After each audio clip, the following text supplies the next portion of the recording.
Entre las leyendas más persistentes sobre el pasado, hay una que aceptamos casi sin cuestionar. Es la leyenda de que la Edad Media olía insoportablemente mal. A menudo se nos cuenta la historia de la reina española Isabel de Castilla, quien supuestamente declaró con orgullo que se había bañado solo 2 veces en su vida, al nacer y el día de su boda. Esta frase circula de libro en libro, de publicación en publicación, consolidando la imagen del caballero sucio y grasiento y de la dama, cuyos costosos vestidos ocultan una costra de años en su cuerpo. Parece que Europa pasó 1000 años en un estado de total insalubridad, hasta que la ilustrada Edad Moderna trajo consigo un trozo de jabón. Pero si nos dirigimos a documentos, actas judiciales e incluso literatura de los siglos XIII o XIV, este mito comenzará a desmoronarse, dejándonos ante un panorama mucho más complejo e interesante. Vamos a aclarar de inmediato lo de Isabel. En primer lugar, los historiadores aún discuten si ella realmente pronunció esa frase. Y en segundo lugar, incluso si lo hizo, el contexto tenía importancia. En aquellos tiempos, los votos relacionados con la renuncia al confort por fe eran algo serio. Negarse a lavarse podía ser una forma de ascetismo religioso, un sufrimiento voluntario, y no una norma de vida. Si alguien presumía de no haberse lavado, sonaba como un acto heroico, precisamente porque la gente común se esforzaba por lavarse siempre que podía. La excepción solo confirmaba la regla. Estar sucio en la sociedad secular se consideraba una vergüenza. En las novelas de caballería, los héroes se bañan casi tan a menudo como luchan. Un rostro y manos sucias eran un marcador de campesino, una persona que trabaja la tierra y no tiene medios para asearse. La élite y los ciudadanos intentaban desesperadamente distanciarse de esa imagen. Pero, ¿de dónde proviene el mito de la suciedad total? En gran medida, gracias a él, debemos agradecer al siglo XIX. Los historiadores victorianos adoraban comparar su tiempo progresista e industrial con las oscuras épocas del pasado. Les convenía retratar la Edad Media de la manera más sombría posible, para que sus propios logros en saneamiento y medicina brillaran con más intensidad. Tomaron problemas reales de esa época y los elevaron a la categoría de absolutos, ignorando los hechos que no encajaban en la imagen de barbarie. Sin embargo, no caigamos en el otro extremo. La ciudad medieval, por supuesto, no olía a rosas. Si nosotros, en este momento, nos encontráramos en las calles de París o Londres a mediados del siglo XIV, la primera bocanada de aire probablemente nos provocaría un reflejo de vómito. Pero no porque la gente no se lavara, sino por cómo estaba organizada la vida urbana. El olor de la ciudad es un cóctel complejo, en el que el sudor humano no ocupaba, ni de lejos, el primer lugar. Imagina calles estrechas, donde las casas se ciernen unas sobre otras, cubriendo el cielo. Bajo nuestros pies no hay asfalto, en el mejor de los casos, hay adoquines, pero más a menudo tierra compactada mezclada con paja. En el centro de la calle o a lo largo de las paredes hay zanjas excavadas para el drenaje. Allí se acumula el agua de lluvia, los desechos de las cocinas y a veces el contenido de los orinales, aunque ya entonces se multaba por eso. Pero la principal fuente de olor eran los animales. Las ciudades estaban llenas de vida animal. Cerdos, gallinas y gansos deambulaban por los callejones comiendo sobras. Caballos, mulas y bueyes dejaban estiércol que por supuesto se recogía, pero no de inmediato. En un caluroso día de julio, ese aroma se calentaba y se volvía denso, casi tangible. A esto se sumaban los olores de los oficios. La ciudad medieval es un gran taller. En un barrio se sacrifican animales y el olor a sangre y vísceras se siente como una muralla. En otro, trabajan los curtidores. Para curtir pieles, transformar la piel de un animal en un material suave para zapatos o guantes, se utilizaban orina y heces de perro. Estos ingredientes se recogían en enormes calderas, y el olor de los barrios de curtido era tan penetrante que las autoridades intentaban constantemente desalojar estos talleres hacia el río abajo, lejos de las casas de la nobleza. Cerca se podía hacer jabón con grasa rancia o teñir telas, utilizando fijadores con un fuerte olor a amoníaco. Pero sería un error pensar que la gente de esa época simplemente se acostumbraba y no notaba el hedor. Por el contrario, estaban obsesionados con los olores incluso más que nosotros. En su visión del mundo, un mal olor no solo significaba incomodidad, sino una amenaza directa a la vida. La medicina de la época se basaba en la teoría de los miasmas. Se creía que las enfermedades se transmitían a través del aire pestilente. Si en algún lugar olía a putrefacción, significaba que allí había muerte. Por lo tanto, luchaban ferozmente contra los olores. Los suelos de las casas se cubrían con hierbas frescas y aromáticas. lavanda, manzanilla y milenrama. En invierno se quemaban maderas aromáticas. Las personas ricas llevaban consigo pomanderes, pequeñas bolitas talladas que contenían esponjas empapadas en vinagre, almizcle o ámbar. Al pasar por un barrio sucio, se acercaba una de estas bolitas a la nariz para crear a su alrededor una burbuja protectora de un aroma agradable. La propia concepción de la limpieza era diferente a la nuestra. Para nosotros, la limpieza es, ante todo, la ausencia de bacterias y esterilidad. Para una persona del siglo XIV, la limpieza era la pulcritud visual y la ausencia de suciedad visible. Las manos se lavaban obligatoriamente antes de cada comida y después de ella. Era un ritual. A menudo se comía con las manos, de un mismo plato, por lo que sumergir dedos sucios en la salsa significaba mostrar falta de respeto a todos los que estaban en la mesa. En las casas ricas, los sirvientes traían jarras con agua y toallas a los invitados directamente en la mesa. Los manuales de buenas maneras de la época instruían estrictamente: no te rasques la cabeza mientras comes, no te limpies los dientes con el cuchillo, y por el amor de Dios, lávate las manos hasta los codos antes de sentarte a la mesa. La cara se lavaba cada mañana. Era una base accesible incluso para un campesino. Sacar agua de un balde o acercarse a un arroyo. Pero lavarse todo el cuerpo por completo es otra historia, un asunto de logística y dinero. Llenar una bañera en un apartamento urbano sin agua corriente es una tarea titánica. Hay que traer el agua de un pozo o de una fuente, subirla por una escalera estrecha hasta el piso, calentarla en calderas sobre el fuego, y solo después verterla en una tina de madera. Después de lavarse, hay que sacar el agua sucia y llevarla afuera. Es un trabajo físico duro. Por eso, en casa, tomar un baño caliente completo era algo raro, un evento. Pero eso no significa que la gente anduviera sucia. Usaban un método que hoy llamaríamos fricción. Un recipiente con agua tibia, un trozo de tela y jabón, permitían mantener la higiene a diario, sin causar un diluvio en el dormitorio. Sin embargo, había una cosa que resolvía el problema del lavado completo para aquellos que no tenían sirvientes ni enormes calderas. Eran los baños públicos. Sorprendentemente, en el siglo XIII, en París, Londres o Frankfurt, había más baños que en esas mismas ciudades en el siglo XIX. No eran solo lugares para quitarse la suciedad. Eran centros de la vida social, clubes, restaurantes y, para no ocultarlo, lugares para citas en un solo paquete. El europeo medieval amaba el agua caliente. Sabía apreciar su valor. El legado del Imperio Romano, aparentemente destruido hace tiempo por los bárbaros, en realidad no había desaparecido, sino que se había transformado. Y para entender cómo funcionaba exactamente esta industria de la limpieza, necesitamos mirar cómo Europa redescubrió la alegría del baño público y qué papel jugaron en esto las cruzadas, que trajeron de Oriente hábitos romanos olvidados. Existe una opinión popular de que con la caída del Imperio Romano, Europa se sumió no solo en el caos político, sino también en la suciedad física. Como si los bárbaros, que conquistaron las ciudades antiguas, miraran las magníficas termas con sus mosaicos y piscinas calientes, se encogieran de hombros y las convirtieran en establos para cabras. Y la Iglesia cristiana, que ganó poder, supuestamente declaró que lavarse era una actividad pecaminosa, preocupándose solo por la limpieza del alma y no del cuerpo. Si seguimos esta lógica, entre los siglos V y XIII, la gente olvidó por completo cómo se veía el agua caliente. Pero esto, dicho de manera suave, es una gran simplificación. La verdad es que los baños romanos desaparecieron no por ideología, sino por economía. Las enormes termas imperiales eran una maravilla de la ingeniería, pero también una pesadilla en su mantenimiento. Requerían cientos de esclavos para alimentar las calderas, un sistema complejo de acueductos para transportar toneladas de agua, y lo más importante, colosales cantidades de dinero de las arcas del Estado. Cuando el imperio colapsó y la economía se redujo a mercados locales, ya no había nadie que pudiera mantener tales gigantes. Un acueducto necesita solo una grieta para dejar de funcionar, y ya no había nadie que pudiera repararlo. Los baños no fueron prohibidos, simplemente se declararon en quiebra. Sin embargo, el hábito de lavarse no desapareció. La gente de la Alta Edad Media continuó valorando el agua.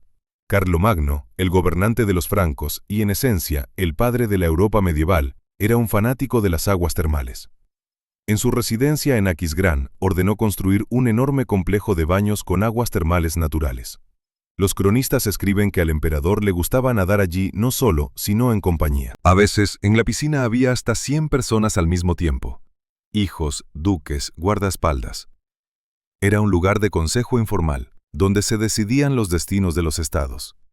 Si el baño se considerara entonces vergonzoso o pecaminoso, difícilmente el monarca más poderoso del mundo cristiano lo habría hecho parte de su imagen pública. Pero el verdadero renacimiento de la cultura del baño ocurrió más tarde, y irónicamente, la guerra ayudó a ello. La época de las cruzadas, que comenzó a finales del siglo XI, abrió los ojos de los europeos hacia el este. Los caballeros y peregrinos que llegaron a Tierra Santa descubrieron allí lo que Europa había perdido en parte. En el este, la tradición romana de los baños no se había interrumpido, sino que había evolucionado suavemente hacia lo que hoy llamamos hammam. Imaginen la sorpresa de un varón del norte, que había vivido durante años en un frío castillo de piedra, expuesto a todos los vientos. Se encuentra en el cálido clima del Levante, donde los lugareños visitan regularmente los baños de mármol con vapor y masajes. Al principio, los cruzados podrían haber visto esto con desconfianza, como un signo de debilidad, pero la utilidad práctica rápidamente superó los prejuicios. En un clima cálido, con pesadas armaduras, sin un lavado regular, el soldado se convertía rápidamente en un foco de infecciones. El baño se convirtió en una cuestión de supervivencia. Al regresar a casa, a Europa, los veteranos de las cruzadas traían consigo no solo trofeos y cicatrices, sino también nuevos hábitos. Ya no les bastaba con un recipiente de agua junto a la chimenea. Querían vapor, estantes calientes y limpieza. La demanda generó la oferta. En los siglos XII y XIII, las ciudades comenzaron a construir activamente baños públicos al estilo oriental, adaptados al clima europeo. ¿Y qué hay de la iglesia? ¿Acaso los sacerdotes no maldecían estos establecimientos desde los púlpitos? Aquí se encuentra el detalle más interesante. La iglesia realmente condenaba los baños, pero no por el agua, sino por lo que sucedía a su alrededor. El principal enemigo no era la limpieza, sino la lujuria. Si el baño se convertía en un lugar de libertinaje, la iglesia estaba en contra. Pero si este era un lugar para lavarse, la iglesia fue el primer patrocinador. Además, fueron los monasterios en la Edad Media los que se convirtieron en bastiones de la higiene y de las avanzadas tecnologías sanitarias. Los monjes eran las personas más educadas de su tiempo. Leían tratados antiguos y sabían trabajar con hidráulica. Los monasterios cistercienses, por ejemplo, eran famosos por sus complejos sistemas de abastecimiento de agua. Desviaban los cauces de los ríos, construían estanques de filtración y llevaban tuberías de plomo directamente a los edificios. En cada gran monasterio había una sala llamada lavatorium. Normalmente era una hermosa fuente de piedra o un largo lavabo con varios grifos en un patio interior, donde los monjes se lavaban las manos y la cara antes de cada servicio y comida. Para los enfermos y ancianos, las reglas monásticas prescribían baños calientes como tratamiento. San Benito en su regla decía, que el baño se ofrezca a los enfermos tantas veces como sea necesario, pero a los sanos y especialmente a los jóvenes se les permita con menos frecuencia. Noten, menos frecuencia, y no nunca. La restricción para los monjes sanos estaba relacionada con la mortificación de la carne y el rechazo de la comodidad, ya que un baño caliente es un placer. Pero estar tan sucio como para que los hermanos se apartaran de ti no era fomentado. La limpieza del cuerpo a menudo se asociaba con la pureza de los pensamientos ante Dios. En el entorno urbano, la iglesia también desempeñaba un papel inesperado. Los obispos y los abadías a menudo poseían tierras en las ciudades y construían en ellas casas de alquiler, molinos y baños públicos. En el distrito de Southwark, en Londres, famoso por sus baños y burdeles, pero de eso hablaremos más tarde, la tierra era propiedad del obispo de Winchester. Él obtenía ganancias directas de cada visitante que deseaba lavarse. Es difícil imaginar que la iglesia ganara dinero con lo que consideraba un pecado mortal. Así, para el siglo XIII, se había formado en Europa una situación única. Por un lado, la rica experiencia del Este, por otro, los conocimientos monásticos que se habían conservado. Y por otro lado, las ciudades en crecimiento, donde la gente necesitaba un lugar para lavarse. El baño se convirtió en una parte integral del paisaje urbano.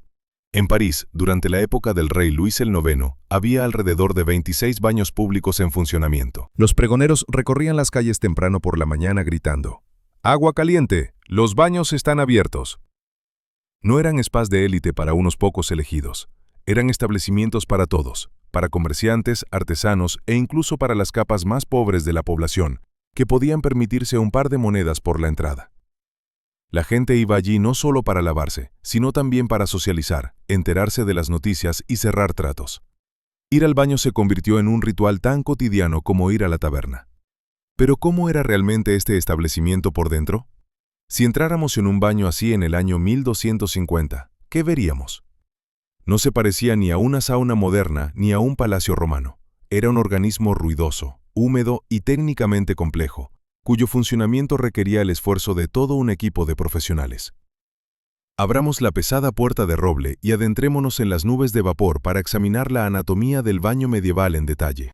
Si imaginas una bañera medieval como un oscuro sótano con un charco sucio en el medio, la realidad te sorprenderá.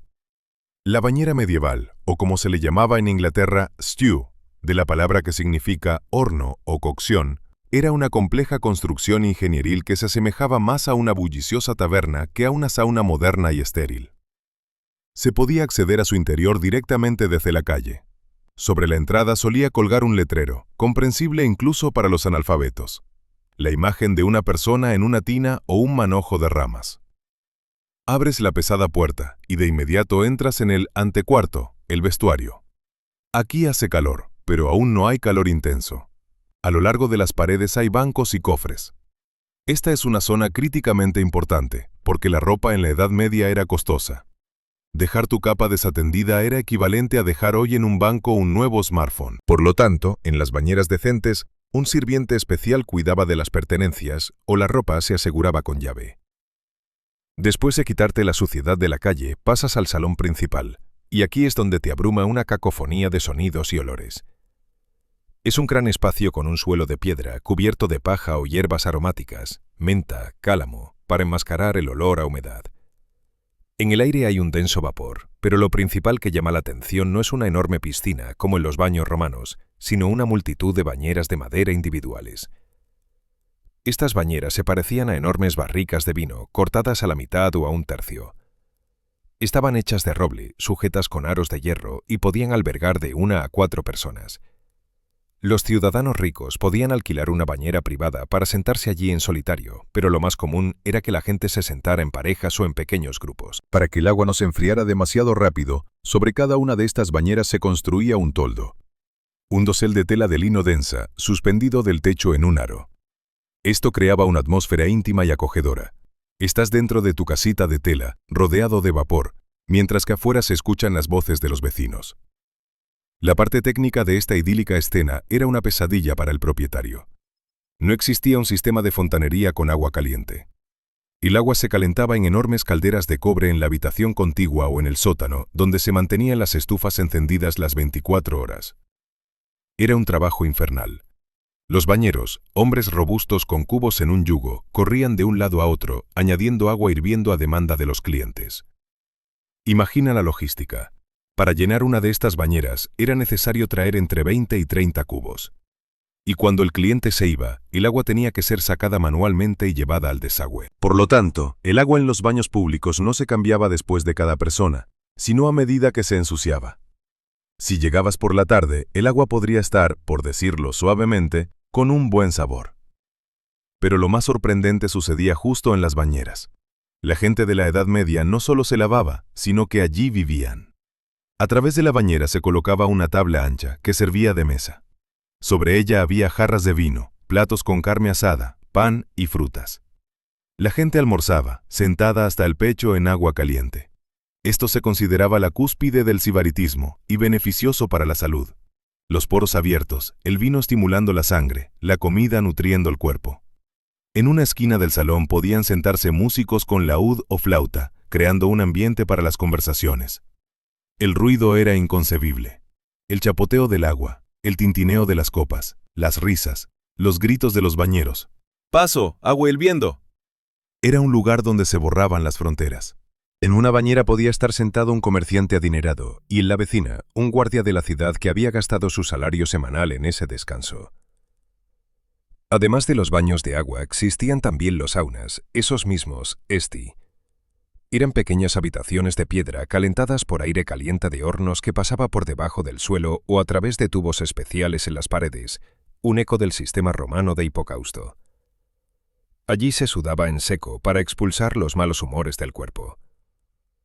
El equipo de baño también era propio. Había jabón, pero a menudo se lavaban la cabeza con lejía, una infusión de ceniza de madera que desengrasaba muy bien el cabello, dejándolo áspero pero limpio, o con huevo batido. En lugar de esponja, se utilizaban manojos de hierbas o ásperos trapos de lino. Después del baño, se podía verter agua fría sobre el cliente desde un balde y envolverlo en una sábana, colocándolo a descansar en una cama en una sala de descanso especial, donde incluso se podía dormir un par de horas antes de salir a la fría calle. Este tipo de establecimiento requería un enorme personal. Alguien debía cortar leña, alguien debía acarrear agua, alguien debía lavar las sábanas, que eran necesarias en cientos. Y por supuesto, alguien debía atender a los propios clientes, frotarles la espalda, cortarles el cabello y realizar pequeñas solicitudes médicas. Es aquí donde entran en escena aquellos que eran el alma y las manos de la higiene medieval, los bañeros y los barberos. Su trabajo estaba lejos de ser romántico, y a menudo incluía manipulaciones que harían desmayar a un visitante moderno de un spa. Al caminar por las calles de las antiguas ciudades europeas o incluso al mirar los letreros de las modernas barberías, seguramente has notado el famoso símbolo, un poste con bandas rojas, blancas y azules que giran. Estamos acostumbrados a pensar que es simplemente un lindo signo de una barbería. Pero si una persona del siglo XV viera este símbolo, lo interpretaría de manera completamente diferente. Para él, el color rojo significaba sangre arterial, el blanco representaba un vendaje limpio, y el propio poste simbolizaba el palo que el paciente apretaba en su mano para que las venas se hincharan y fueran visibles. En la Edad Media, ir a la bañera y visitar al cirujano a menudo significaban lo mismo. Ibas a un lugar donde trabajaban con tu cuerpo y lo hacían de manera intensa. En ese tiempo, existía una clara división de la medicina. Había doctores universitarios, hombres de ciencia en largas túnicas que leían en latín, citaban a Galeno y Avicena, examinaban frascos de orina a la luz y hacían diagnósticos basados en las estrellas. Pero en principio no tocaban al paciente con las manos. La cirugía se consideraba un oficio sucio, sangriento y indigno de un filósofo. Por lo tanto, toda la medicina práctica, desde el corte de barba hasta la amputación de extremidades, recaía en los bañeros y barberos. El bañero era un maestro universal del cuerpo. En primer lugar, por supuesto, aseguraba la higiene. Cuando el cliente se calentaba en la bañera, el bañero comenzaba su trabajo. El jabón era caro, por lo que a menudo se utilizaban cepillos duros o raspadores. El masaje en la bañera medieval no era un suave acariciamiento con música, sino un procedimiento riguroso. Las articulaciones crujían, los músculos se amasaban con fuerza para hacer circular la sangre estancada. El corte y el afeitado también ocurrían aquí. Piensa lógicamente. ¿Dónde es mejor afeitarse con una navaja de afeitar peligrosa? ¿Cuando no tienes agua caliente en casa? Por supuesto, en la bañera, donde la piel está caliente y los poros abiertos. Los hombres de esa época a menudo llevaban barbas elaboradas, o por el contrario, rostros bien afeitados, lo que requería una mano profesional. Un movimiento torpe con una cuchilla áspera y se podía contraer una infección en la sangre. Por eso se confiaba en los profesionales. Pero el servicio más popular por el que se acudía a la bañera era la sangría. La medicina medieval se basaba en la teoría humoral. La salud depende del equilibrio de 4 fluidos en el organismo: sangre, flema, bilis amarilla y bilis negra. Se creía que la mayoría de las enfermedades eran causadas por un exceso de sangre. ¿Te duele la cabeza? Demasiada sangre presiona el cerebro. ¿Fiebre? La sangre hierve, hay que drenar lo sobrante. ¿Te sientes débil? La sangre está estancada. La bañera era el lugar ideal para este procedimiento. El calor dilataba los vasos sanguíneos y la sangre fluía más rápido. El barbero cirujano ataba el brazo del cliente con una ligadura. Le daba en la mano un palo para apretar y hacía una incisión con una lanceta, un pequeño cuchillo de doble filo. La sangre se recogía en platos medidores especiales de latón o estaño.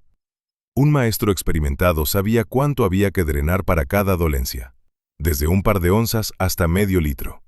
A veces, los clientes perdían el conocimiento justo en la sala de vapor, lo que se consideraba una buena señal. Significaba que la enfermedad estaba saliendo.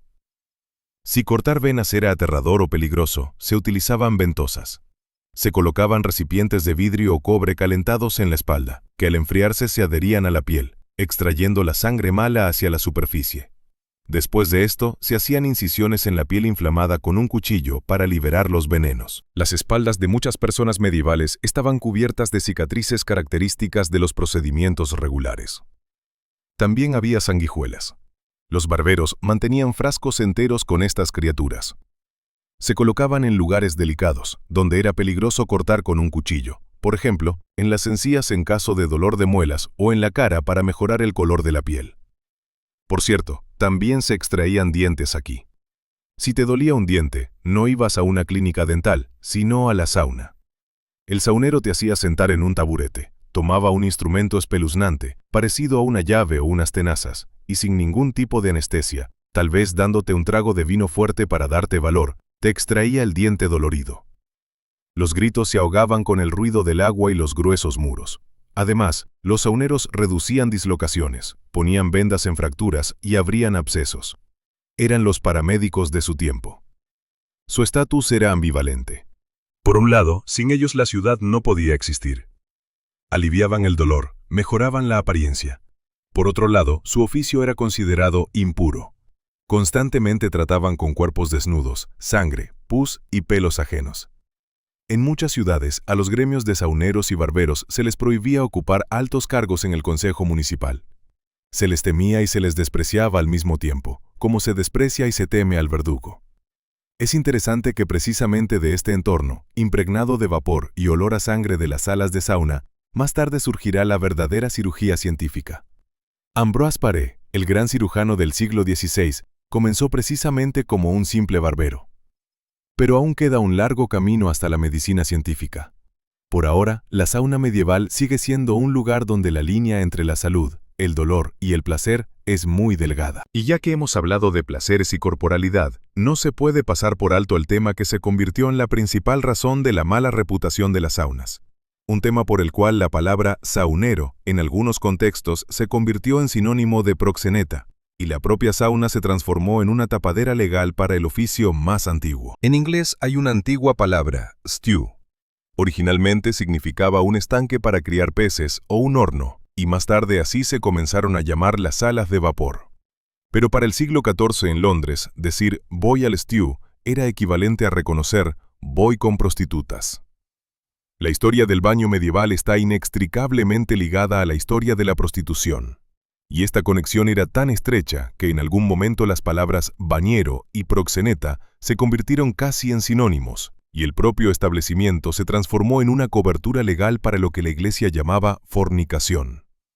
Para entender cómo ocurrió esto, es necesario recordar la relación del hombre medieval con la desnudez.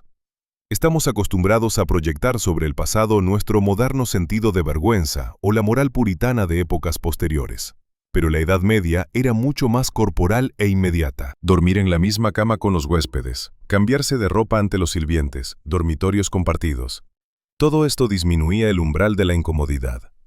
En los baños, hombres y mujeres a menudo se lavaban juntos. En algunas ciudades, por supuesto, intentaron establecer días separados, hombres los martes y jueves, mujeres los miércoles y viernes. Pero la economía dictaba sus propias condiciones.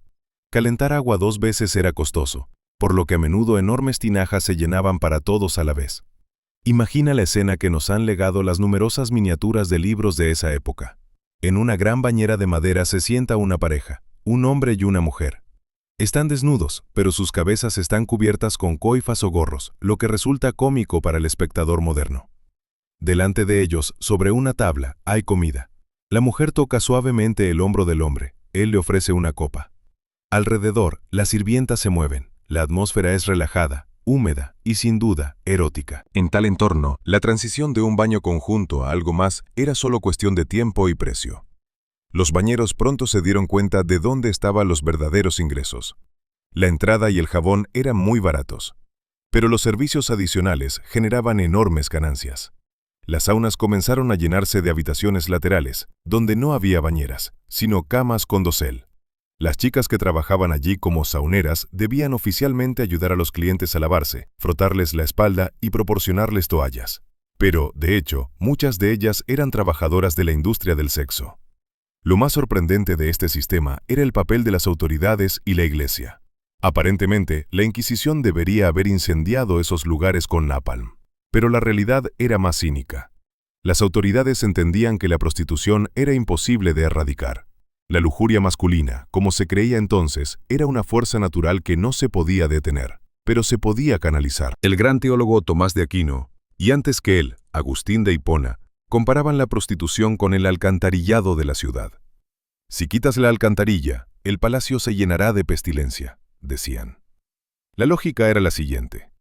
Si se cerraban los burdeles, léase, saunas, los hombres comenzarían a atacar a mujeres honestas en las calles, a seducir vírgenes y esposas.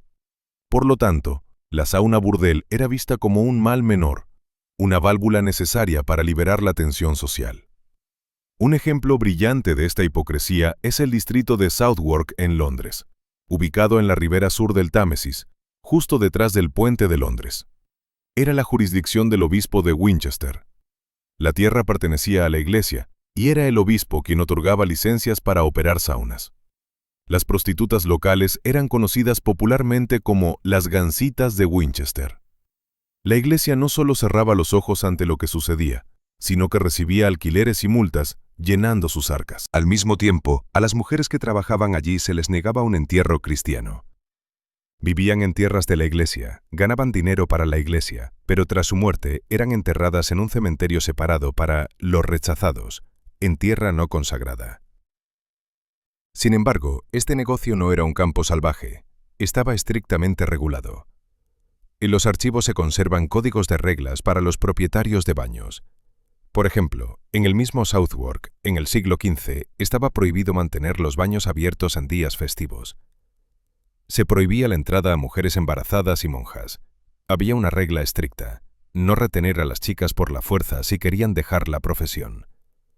Y lo interesante es que a los propietarios se les prohibía vender comida y bebidas en el interior para que los clientes no se quedaran demasiado tiempo, aunque esta regla se violaba en todas partes.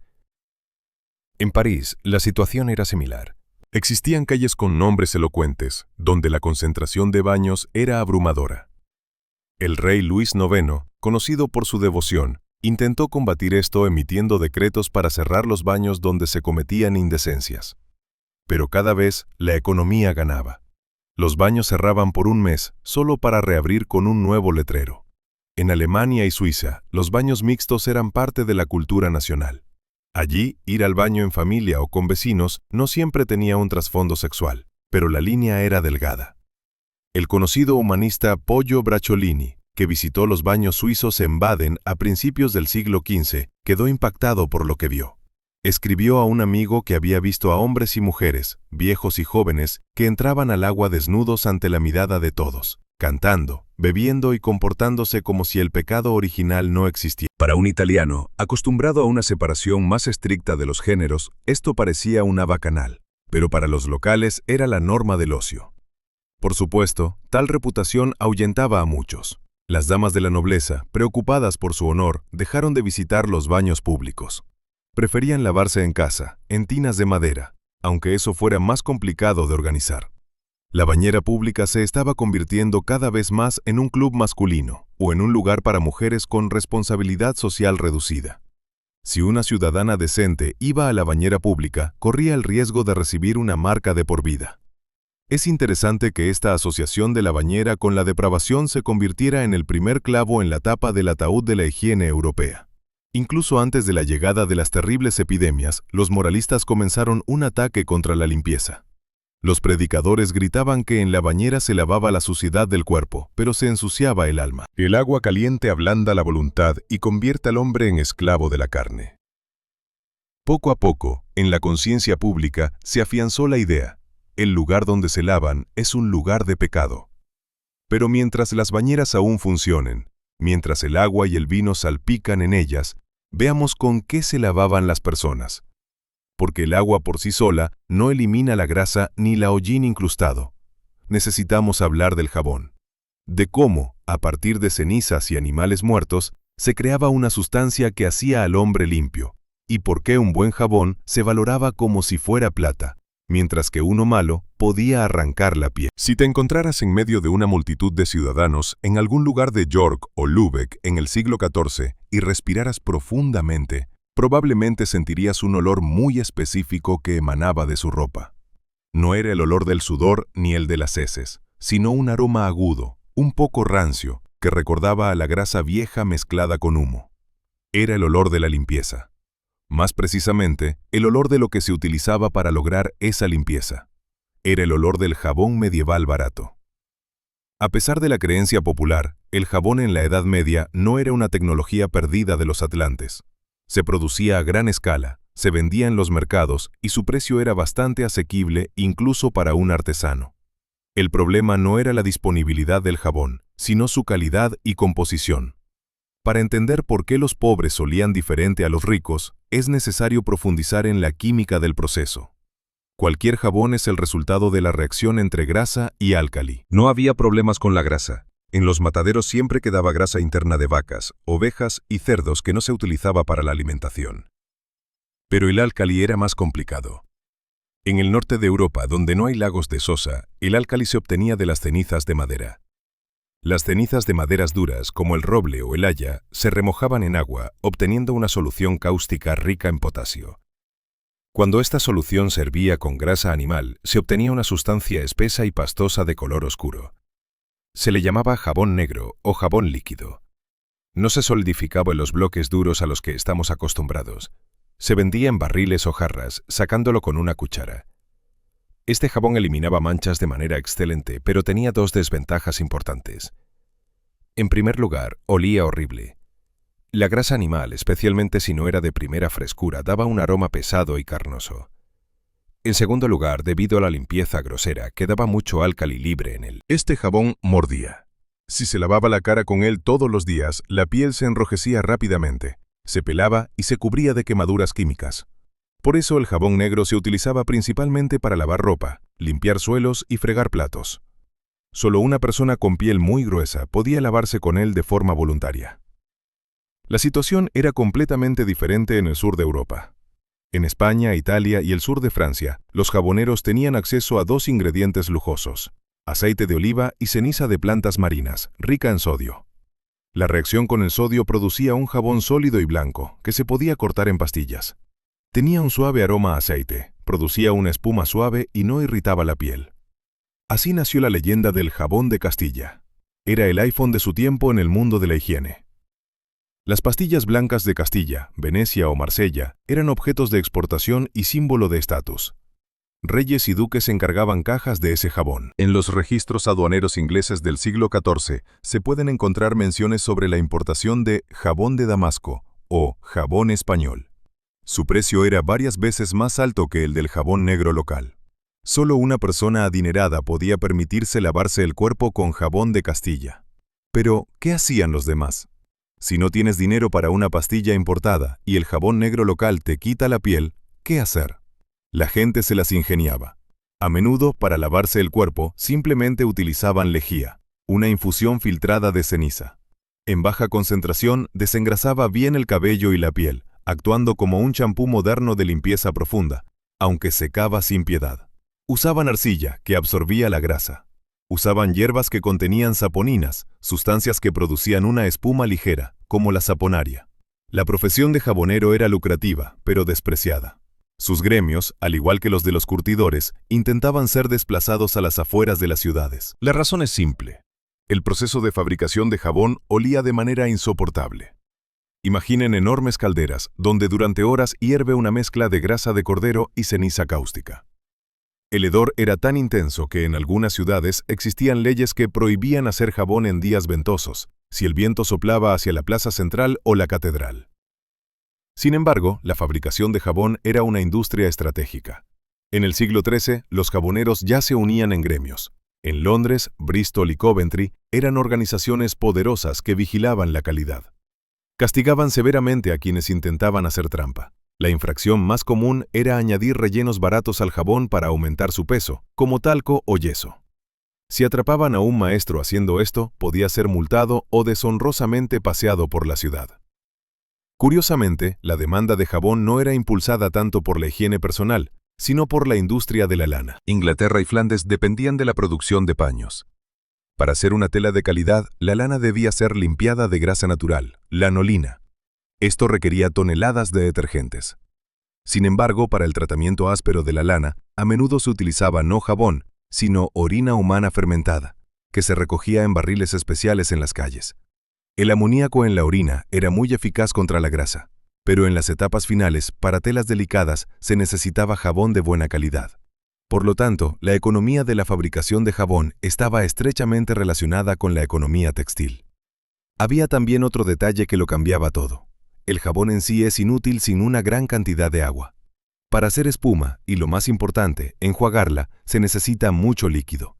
Si vives en un castillo en un acantilado o en un apartamento en el 5º piso sin agua corriente, cada gota cuenta. No gastarás el agua preciosa que un sirviente ha traído durante media hora en una abundante espuma. Ahorrarás.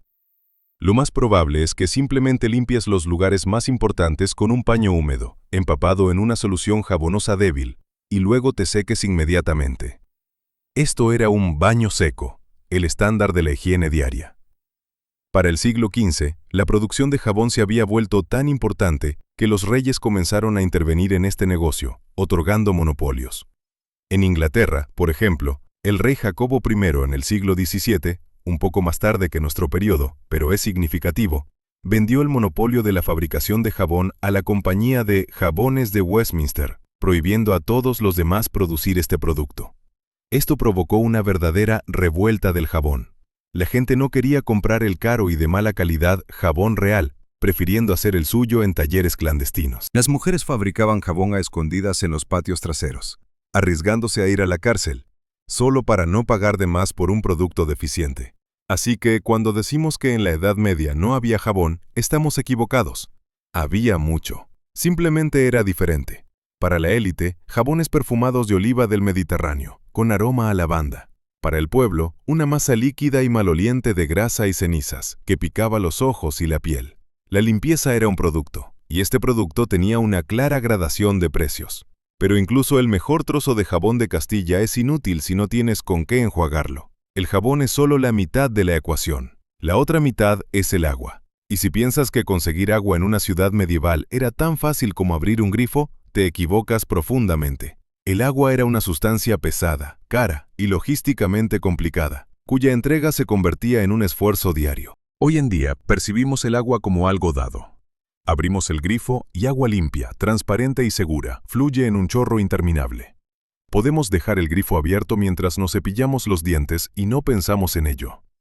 Para una persona de la Edad Media, tal comportamiento parecería una locura, un derroche, digno solo de un rey loco. Porque en su mundo, el agua era pesada, en el sentido más directo y físico. Hagamos una simple aritmética. Para llenar esa misma tina de madera para bañarse, de la que hablamos, se necesitan aproximadamente 150 o 200 litros de agua. Esos son 200 kilogramos de peso. Si vives en el 2º o 3er piso de una estrecha casa urbana y no tienes una bomba, alguien tiene que subir ese peso por una escalera empinada. Un cubo de madera estándar contenía alrededor de 10 a 12 litros, así que hay que ir a la fuente y volver de 15 a 20 veces. Esos son horas de trabajo físico duro. ¿De dónde sacaban el agua? En un mundo ideal de castillos y monasterios existían complejos sistemas de gravedad. Los monjes, como guardianes del conocimiento romano, encontraban una fuente limpia en alguna colina a un par de kilómetros. Construían un canal de piedra o colocaban tuberías de plomo bajo tierra, y el agua llegaba por gravedad a la cocina del monasterio o al lavatorio.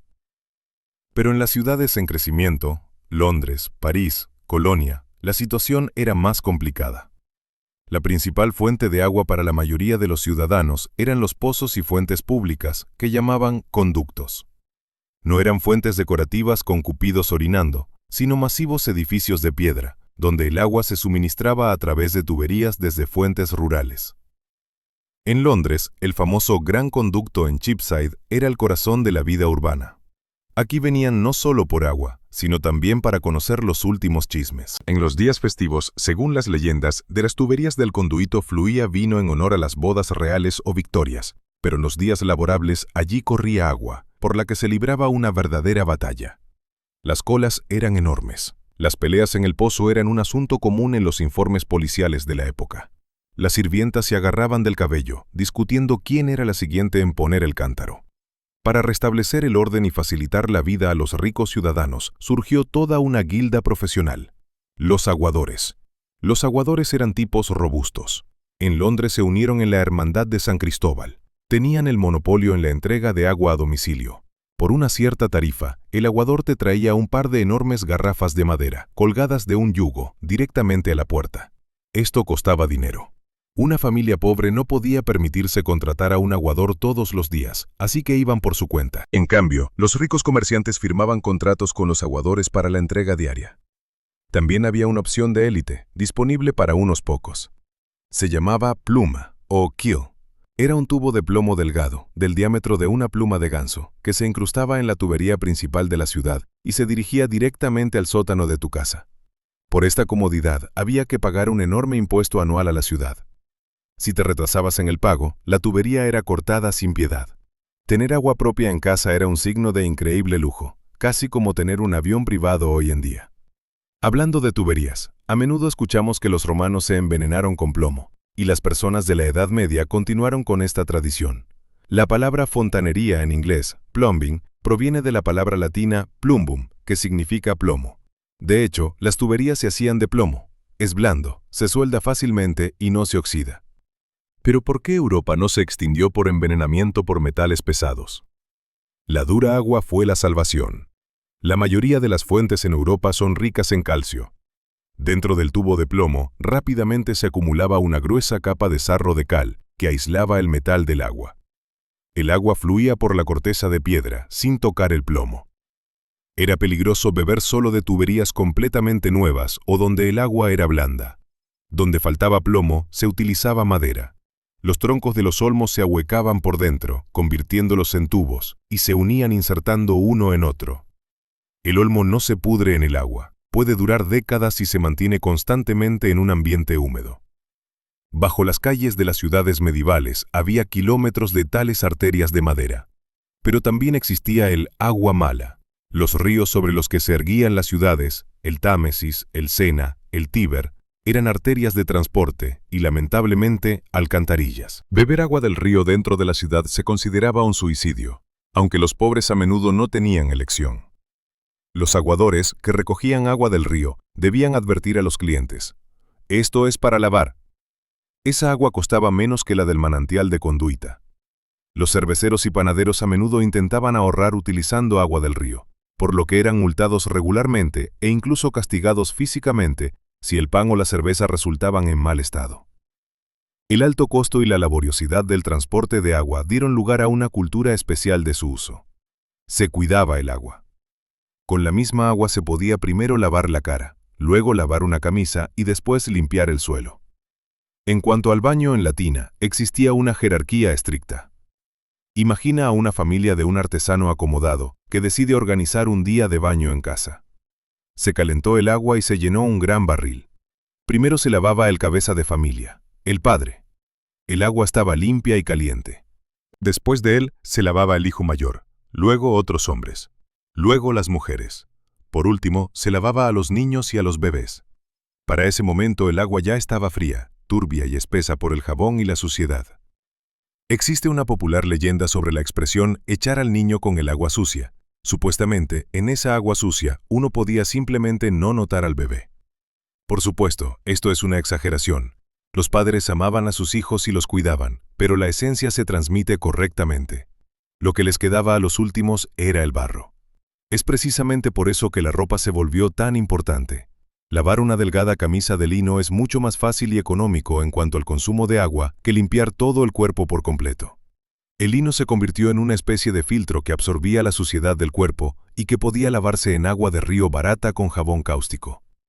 Pero, ¿qué pasa con el agua usada? Está sucia, jabonosa, con restos de comida. ¿A dónde va? En una ciudad medieval no hay alcantarillado central como lo entendemos hoy. No hay un agujero mágico en el suelo por donde todo se escurre. Echar 200 litros por la ventana a la calle es una garantía de multa y un escándalo con los vecinos de abajo. El problema de la salida era incluso más agudo que el problema de la entrada. Las ciudades se habrían asfixiado en excrementos si no fuera por un sistema de eliminación complicado, aunque primitivo. Y si el agua jabonosa aún podía simplemente escurrirse por una zanja hacia el río, con los productos de la actividad humana todo era mucho más complicado. Debemos asomarnos a los rincones más íntimos de los castillos y casas medievales para descubrir cómo funcionaban los inodoros, por qué los llamaban guardarropas y por qué el orinal era el mueble más importante en el dormitorio. Cuando leemos novelas históricas o vemos películas sobre caballeros, los héroes rara vez se ausentan por necesidad. Pero en realidad, la fisiología dictaba sus propias reglas y los ingenieros medievales tenían que resolver el problema de la eliminación de desechos con tanta inventiva como la construcción de murallas. Comencemos con los castillos, donde la cultura del baño alcanzó su pico, aunque específico. Si haces un recorrido por cualquier castillo del siglo XIII o XIV que se haya conservado, el guía te mostrará sin falta un pequeño nicho de piedra en la pared que sobresale hacia afuera, como un mirador. Dentro hay un banco de piedra con un agujero redondo en el medio. Eso es el guardarropa. El nombre puede resultar confuso. Para nosotros, un guardarropa es un armario para la ropa. Pero la palabra en sí proviene del francés garde, guardar, y robe, vestido. ¿Por qué se llamó al baño un lugar para guardar vestidos? Aquí se encuentra uno de los trucos más pragmáticos de la Edad Media. La cuestión es que los guardarropas, por lo general, no tenían sifón. Era simplemente un agujero que conducía a un pozo que se abría en algún lugar al pie de la pared o directamente en un foso con agua. El olor de este pozo, especialmente en verano, era implacable. Este olor estaba impregnado de amoníaco. Las personas medievales notaron que las pulgas, las polillas y otros parásitos que devoraban con gusto la costosa ropa de lana y las pieles no podían soportar los vapores de amoníaco. Por lo tanto, en los baños de los castillos, de hecho, se colgaba ropa. Lujosos mantos de terciopelo y abrigos colgaban justo encima del hediondo agujero o cerca de él. Era una especie de limpieza química y desinsectación. La elección era simple: o tu ropa huele a baño, lo cual se puede enmascarar con perfume, o está comida por polillas y llena de pulgas. La gente elegía lo primero. La construcción del guardarropa era simple, pero efectiva. Los desechos caían por un largo pozo a lo largo de la pared exterior. A veces caían en un foso con agua, donde los peces y la corriente natural resolvían parcialmente el problema. Pero a menudo simplemente se acumulaban en montones al pie de la pared. Y aquí entraba en escena, quizás, la profesión más ingrata pero bien remunerada de la época: el limpiador de letrinas, o gong farmer. La palabra gong en inglés antiguo significaba ir, y más tarde se convirtió en un eufemismo para el baño, el lugar al que se va. Los gong farmers debían limpiar las letrinas y recoger los montones bajo las paredes de los castillos. Este trabajo se realizaba exclusivamente por la noche, para no incomodar a los nobles con su aspecto y olor. Les pagaban muy bien, mucho más que a los campesinos o soldados comunes, pero el estatus social de estas personas era muy bajo. Vivían en barrios separados y a menudo se les prohibía tocar los productos en el mercado. En las ciudades, la situación era mucho más dramática. No había suficientes castillos para todos y la densidad de población aumentaba. En una casa urbana típica, el baño a menudo consistía en una caseta de madera en el patio trasero, situada sobre una letrina. La fosa se cavaba profunda, se revestía de piedra o, en la opción más barata, con un barril viejo. Cuando la fosa se llenaba, se llamaba a los mismos gong farmers. Pero a menudo, los propietarios, deseando ahorrar, simplemente cubrían la fosa llena con tierra y cavaban una nueva al lado. Después de 100 años de esta práctica, el patio trasero se convertía en un campo minado de heces viejas, lo que, por supuesto, contaminaba las aguas subterráneas. Por eso, los pozos en las ciudades a menudo se contaminaban y beber de ellos era peligroso. Aquellos que no tenían patio usaban orinales. Este era el principal mueble en el dormitorio, que se escondía vergonzosamente debajo de la cama o en una mesita especial. Los orinales estaban hechos de cerámica, cobre o estaño, y aquí es donde llegamos al famoso mito de que el contenido de los orinales simplemente se arrojaba por las ventanas sobre las cabezas de los transeúntes con el grito de «Garde l'eau», cuidado con el agua. Esto realmente sucedía. De lo contrario, ¿de dónde vendrían las numerosas demandas judiciales y los decretos municipales que prohibían hacerlo? En los archivos de Londres y París se conservan registros de multas para los inquilinos descuidados que riegan las calles con desechos. Pero esto no era la norma que todos aprobaban, era un acto de vandalismo. La ley exigía que por la mañana la sirvienta o la ama de casa llevara el contenido del orinal a la alcantarilla más cercana o al río. Se permitía arrojar desde la ventana solo en casos extremos y solo tarde en la noche, cuando las calles estaban vacías. Si lo hacías durante el día y le caías a alguien, no solo te enfrentabas a una multa, sino también a una represalia física por parte de la víctima. En las grandes ciudades también había baños públicos. El más famoso en Londres era el Largo Casa de Whittington, un enorme establecimiento con 64 asientos que sobresalía sobre el Támesis. Estaba dividido en secciones para hombres y mujeres. Era un lugar popular. La gente se sentaba allí en filas, a menudo sin divisiones, y podía mantener conversaciones. La marea del Támesis arrastraba naturalmente todos los desechos al mar. Esto se consideraba un milagro de la ingeniería y la caridad. ¿Qué se usaba en lugar de papel higiénico? El papel existía en Europa, pero era demasiado caro como para desperdiciarlo de esa manera. Las primeras menciones de papel para estos fines aparecen mucho más tarde. En la Edad Media se utilizaba todo lo que se tenía a mano. Los campesinos usaban paja, heno, manojos de hierbas o musgo, que es suave y tiene propiedades antisépticas.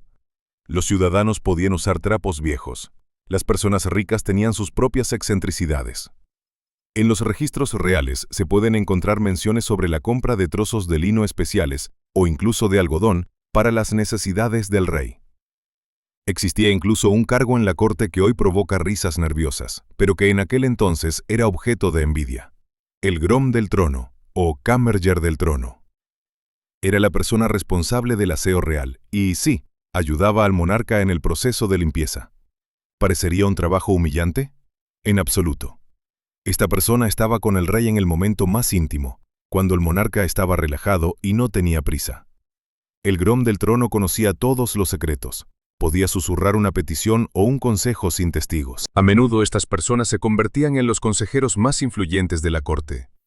Ser quien limpiaba al rey significaba tener en las manos las palancas del poder estatal. A pesar de todos los trucos, el olor era un problema. La gente intentaba enmascararlo, esparciendo hierbas, usando velas aromáticas. Pero no se podía resolver globalmente el problema del hedor y la insalubridad en la Edad Media. Faltaban tecnologías y comprensión de la naturaleza microbiana de las enfermedades. El inodoro seguía siendo sucio, peligroso, pero un mal necesario.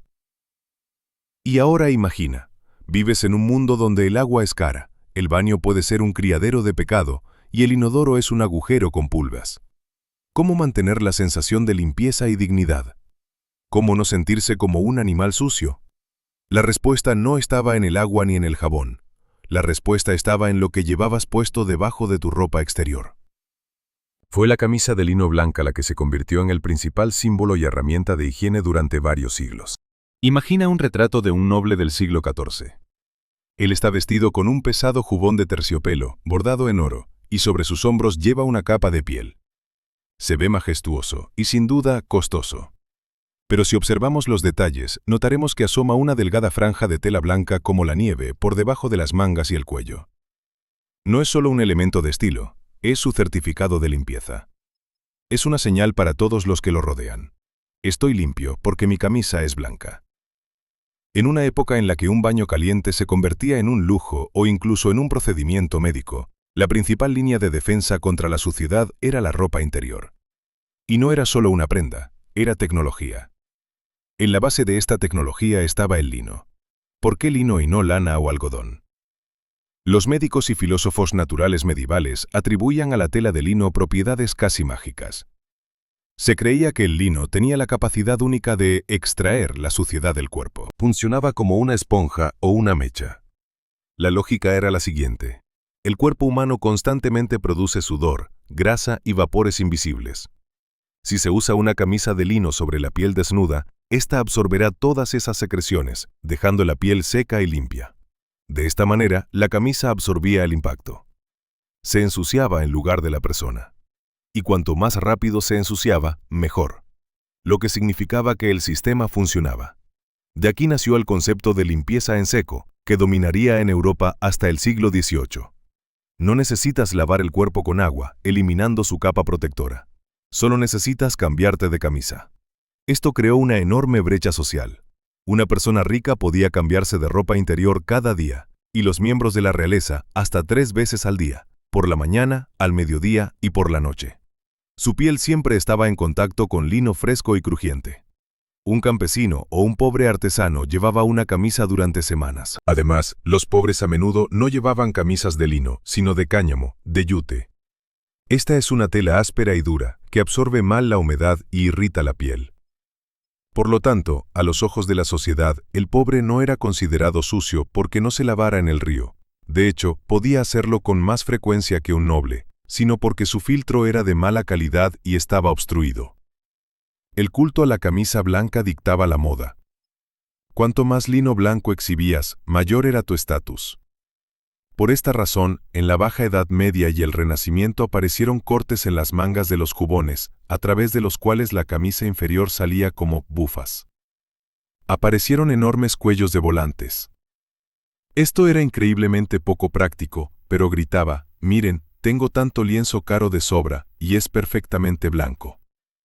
Para mantener esta blancura en un mundo sin blanqueadores con cloro, se requería un ejército de lavanderas y un trabajo infernal. Lavar era, sin duda, el trabajo más duro de las mujeres de esa época. Tomaba varios días y se conocía como la gran lavada o el buche.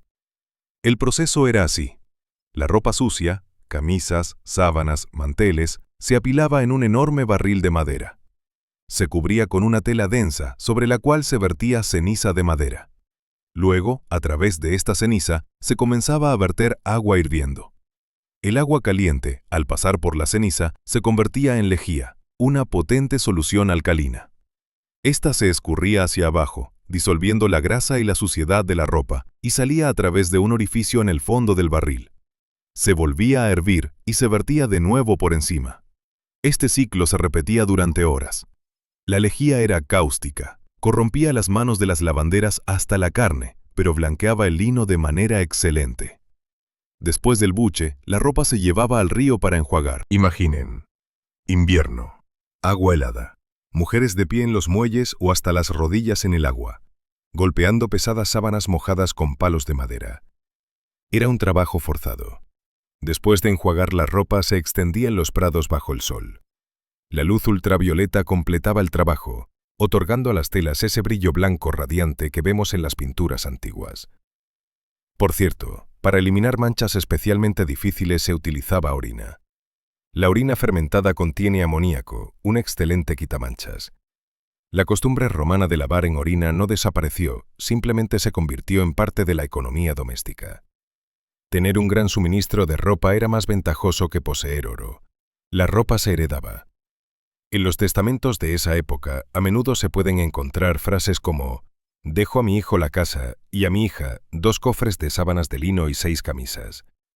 Esto era un capital. Si tenías mucha ropa, podías organizar una gran lavada, una vez al mes o una vez por trimestre, acumulando una montaña de suciedad. Si tenías una sola camisa, la lavabas de noche en un arroyo y te la ponías mojada, arriesgándote a resfriarte. Este sistema de higiene, basado en el cambio de ropa, llevó a una interesante paradoja de percepción. Para el hombre medieval, estar limpio significaba verse limpio. Si tenías puños y cuello limpios, si olías a lavanda que se usaba para intercalar la ropa en los cofres, significaba que estabas limpio. Lo que había debajo de la camisa podía ser un cuerpo que no había conocido el agua en un mes. No le preocupaba a nadie. Se consideraba un asunto personal e incluso una norma de salud. Los médicos comenzaron a decir que el agua era perjudicial, mientras que la ropa limpia era beneficiosa. Absorbía el sudor, pero no abría los poros a las enfermedades. Incluso existían tratados sobre cómo limpiar el cuerpo con lino en lugar de lavarlo. Se recomendaba, por la mañana, al levantarse de la cama, frotar enérgicamente la cara, el cuello y las manos con un tejido de lino áspero hasta enrojecer. Esto, según los expertos de la época, eliminaba la suciedad, estimulaba la circulación sanguínea y hacía que la piel estuviera sana. En esencia era un peeling seco, y hay que reconocer que había un grano de verdad en esto. La eliminación mecánica de células muertas y grasa realmente ayuda a mantener la higiene, aunque no tan eficazmente como el jabón con agua. Pero el lino solo se ocupaba del torso y las extremidades. Había partes del cuerpo que requerían atención especial y que no se podían simplemente esconder bajo una camisa. Esto incluye la cara, el cabello y la boca. Y si bien se podía tolerar o enmascarar el olor a sudor con perfume, los dientes en mal estado o la cabeza llena de piojos eran problemas que se enfrentaban de manera desesperada y a veces con métodos muy extraños. El siguiente paso en nuestra investigación es la cosmética y odontología medieval. ¿Cómo se limpiaban los dientes cuando no había cepillos de dientes? ¿Con qué se teñían el cabello para ocultar las canas? ¿Y es cierto que se utilizaban blanqueadores tóxicos para la belleza que lentamente mataban a sus dueñas? Si bien la cara y las manos aún podían lavarse en un recipiente y el olor del cuerpo podía ocultarse bajo capas de ropa de lino, la situación con la cabeza era más complicada. Los dientes podridos, el cabello grasiento y el vello facial eran marcadores que no se podían ocultar. Y a pesar del estereotipo de los salvajes sin dientes y despeinados, las personas de la Edad Media estaban obsesionadas con el cuidado de estas áreas. Sin embargo, sus métodos, desde una perspectiva moderna, oscilaban entre la genialidad y la autolesión. Comencemos con la sonrisa. Existe un mito persistente de que, a los 30 años, un medieval lucía troncos negros en lugar de dientes. No es del todo cierto. La paradoja de la historia es que los dientes de un campesino común del siglo XIV a menudo eran más saludables que los nuestros. La razón es simple. Su dieta carecía prácticamente de azúcar. El azúcar era una especia rara y extremadamente cara, accesible solo para reyes y la alta nobleza. Por eso, una sonrisa podrida a menudo era un signo de riqueza. La reina inglesa Isabel I, aunque esto ya es un periodo algo más tardío, tenía los dientes negros por su amor a los dulces, y muchas damas de la corte se oscurecían los dientes intencionalmente para imitarla y parecer más ricas. Pero la gente común valoraba la blancura. No existían cepillos de dientes en nuestro entendimiento. Llegarían de China mucho más tarde. Su función la cumplía un trapo de lino. La mañana comenzaba cuando una persona enrollaba un trozo de tela áspera en un dedo, lo humedecía en agua o vino y frotaba con fuerza los dientes y las encías. Para potenciar el efecto, se utilizaban polvos abrasivos. Las recetas de estos polvos son sorprendentes. El más inofensivo es una mezcla de sal y carbón vegetal. El carbón absorbe muy bien la placa, pero para una blancura de élite, los farmacéuticos ofrecían huesos de sepia triturados, cuerno de ciervo quemado, piedra pómez o incluso polvo de piedras preciosas. Funcionaba como papel de lija. Los dientes realmente se volvían blancos porque simplemente se les desgastaba el esmalte. Al llegar a la vejez, los aficionados a esa higiene quedaban con muñones blanquísimos, pero desgastados hasta las encías. Si un diente se enfermaba, era una catástrofe. No existía la odontología. Existía la teoría del gusano dental. Los médicos de la época creían sinceramente que dentro del diente vivía un pequeño gusano que lo roía desde adentro, causando un dolor infernal. Para matar al gusano se utilizaba el ahumado. Se obligaba al paciente a inhalar el humo de las semillas de beleño, una planta venenosa. El beleño tenía un ligero efecto narcótico, el dolor disminuía, y las semillas que caían por el calor a veces se confundían con los gusanos que habían caído. Si eso no ayudaba, se iba al barbero o al herrero para que extrajeran el diente, sin anestesia. La relación con el cabello no era menos complicada. El principal enemigo no era la suciedad, sino los insectos. Los piojos no conocían diferencias de clase. Picaban tanto a campesinos como a duques. Por lo tanto, la herramienta principal para el cuidado del cabello era un peine frecuente. Los peines estaban por todas partes. Se hacían de madera, hueso, cuerno y marfil. Los arqueólogos encuentran miles de estos peines, a menudo de doble cara. Por un lado, los dientes eran raros para peinar, y por el otro, muy densos y finos para eliminar liendres. Peinarse era un ritual diario, a menudo público o familiar. La esposa peinaba al marido, la madre a los hijos. Era un acto de cuidado, casi como en los primates. Lavarse la cabeza no era frecuente, aproximadamente una vez cada 2 o 3 semanas. No había shampoos, se utilizaba la misma lejía de ceniza. Limpiaba muy bien la grasa, pero convertía el cabello en paja. Para devolverle suavidad y brillo, las mujeres utilizaban aceites, yemas de huevo y decocciones de hierbas, manzanilla, ortiga, romero. El ideal de belleza requería sacrificios. Estaban de moda las rubias con frente alta. El cabello oscuro se consideraba de pueblo. Las italianas y las alemanas pasaban horas sentadas al sol con sombreros especiales sin ala. Los amplios bordes cubrían sus rostros para que la piel permaneciera pálida, mientras que el cabello se extendía sobre los bordes quemándose al sol. Para acelerar el proceso, humedecían el cabello con una mezcla de jugo de limón, azafrán y, nuevamente, orina.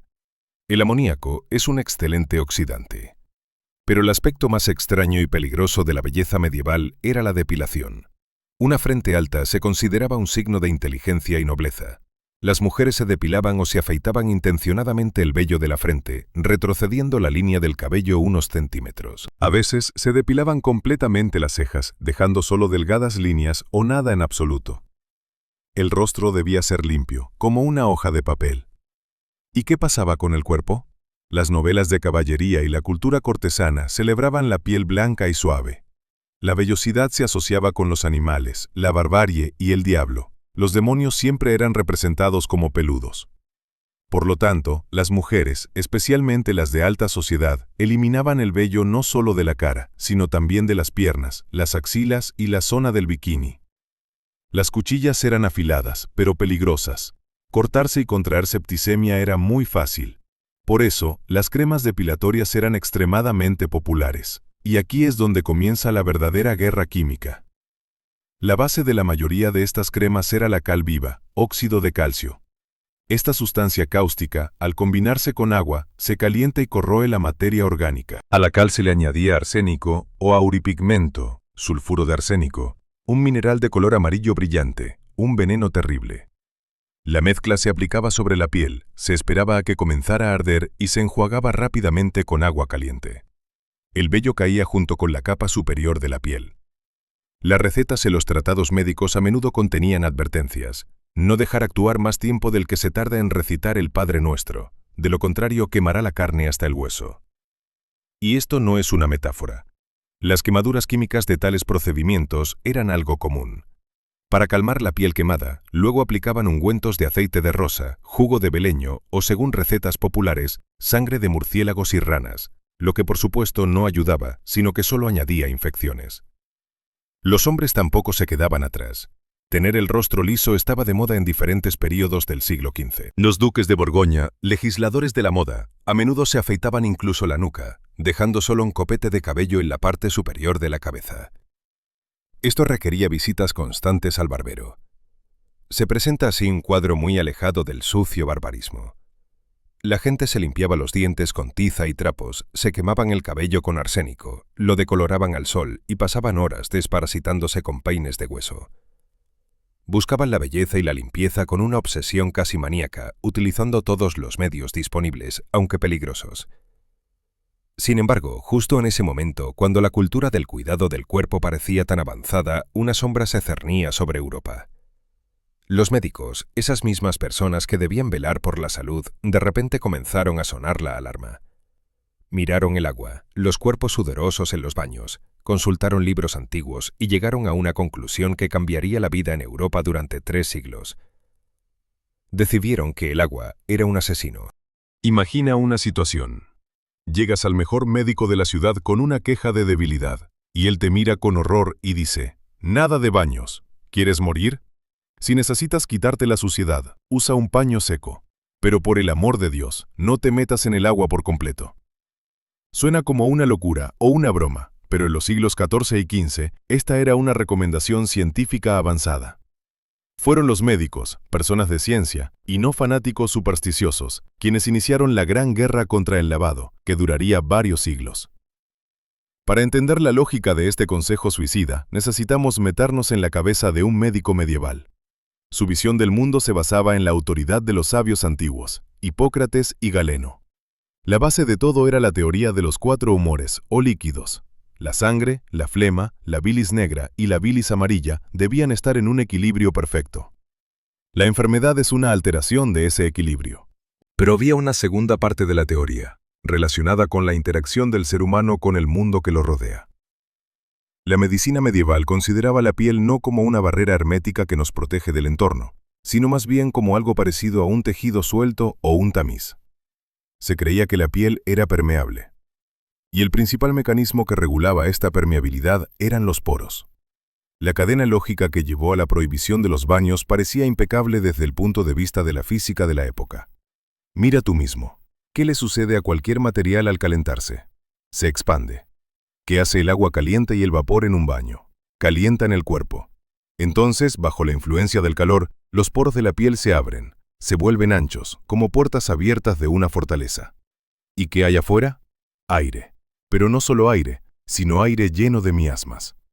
La teoría de los miasmas sostenía que las enfermedades se transmitían a través de vapores malolientes de materia orgánica en descomposición, pantanos, cadáveres o simplemente agua estancada.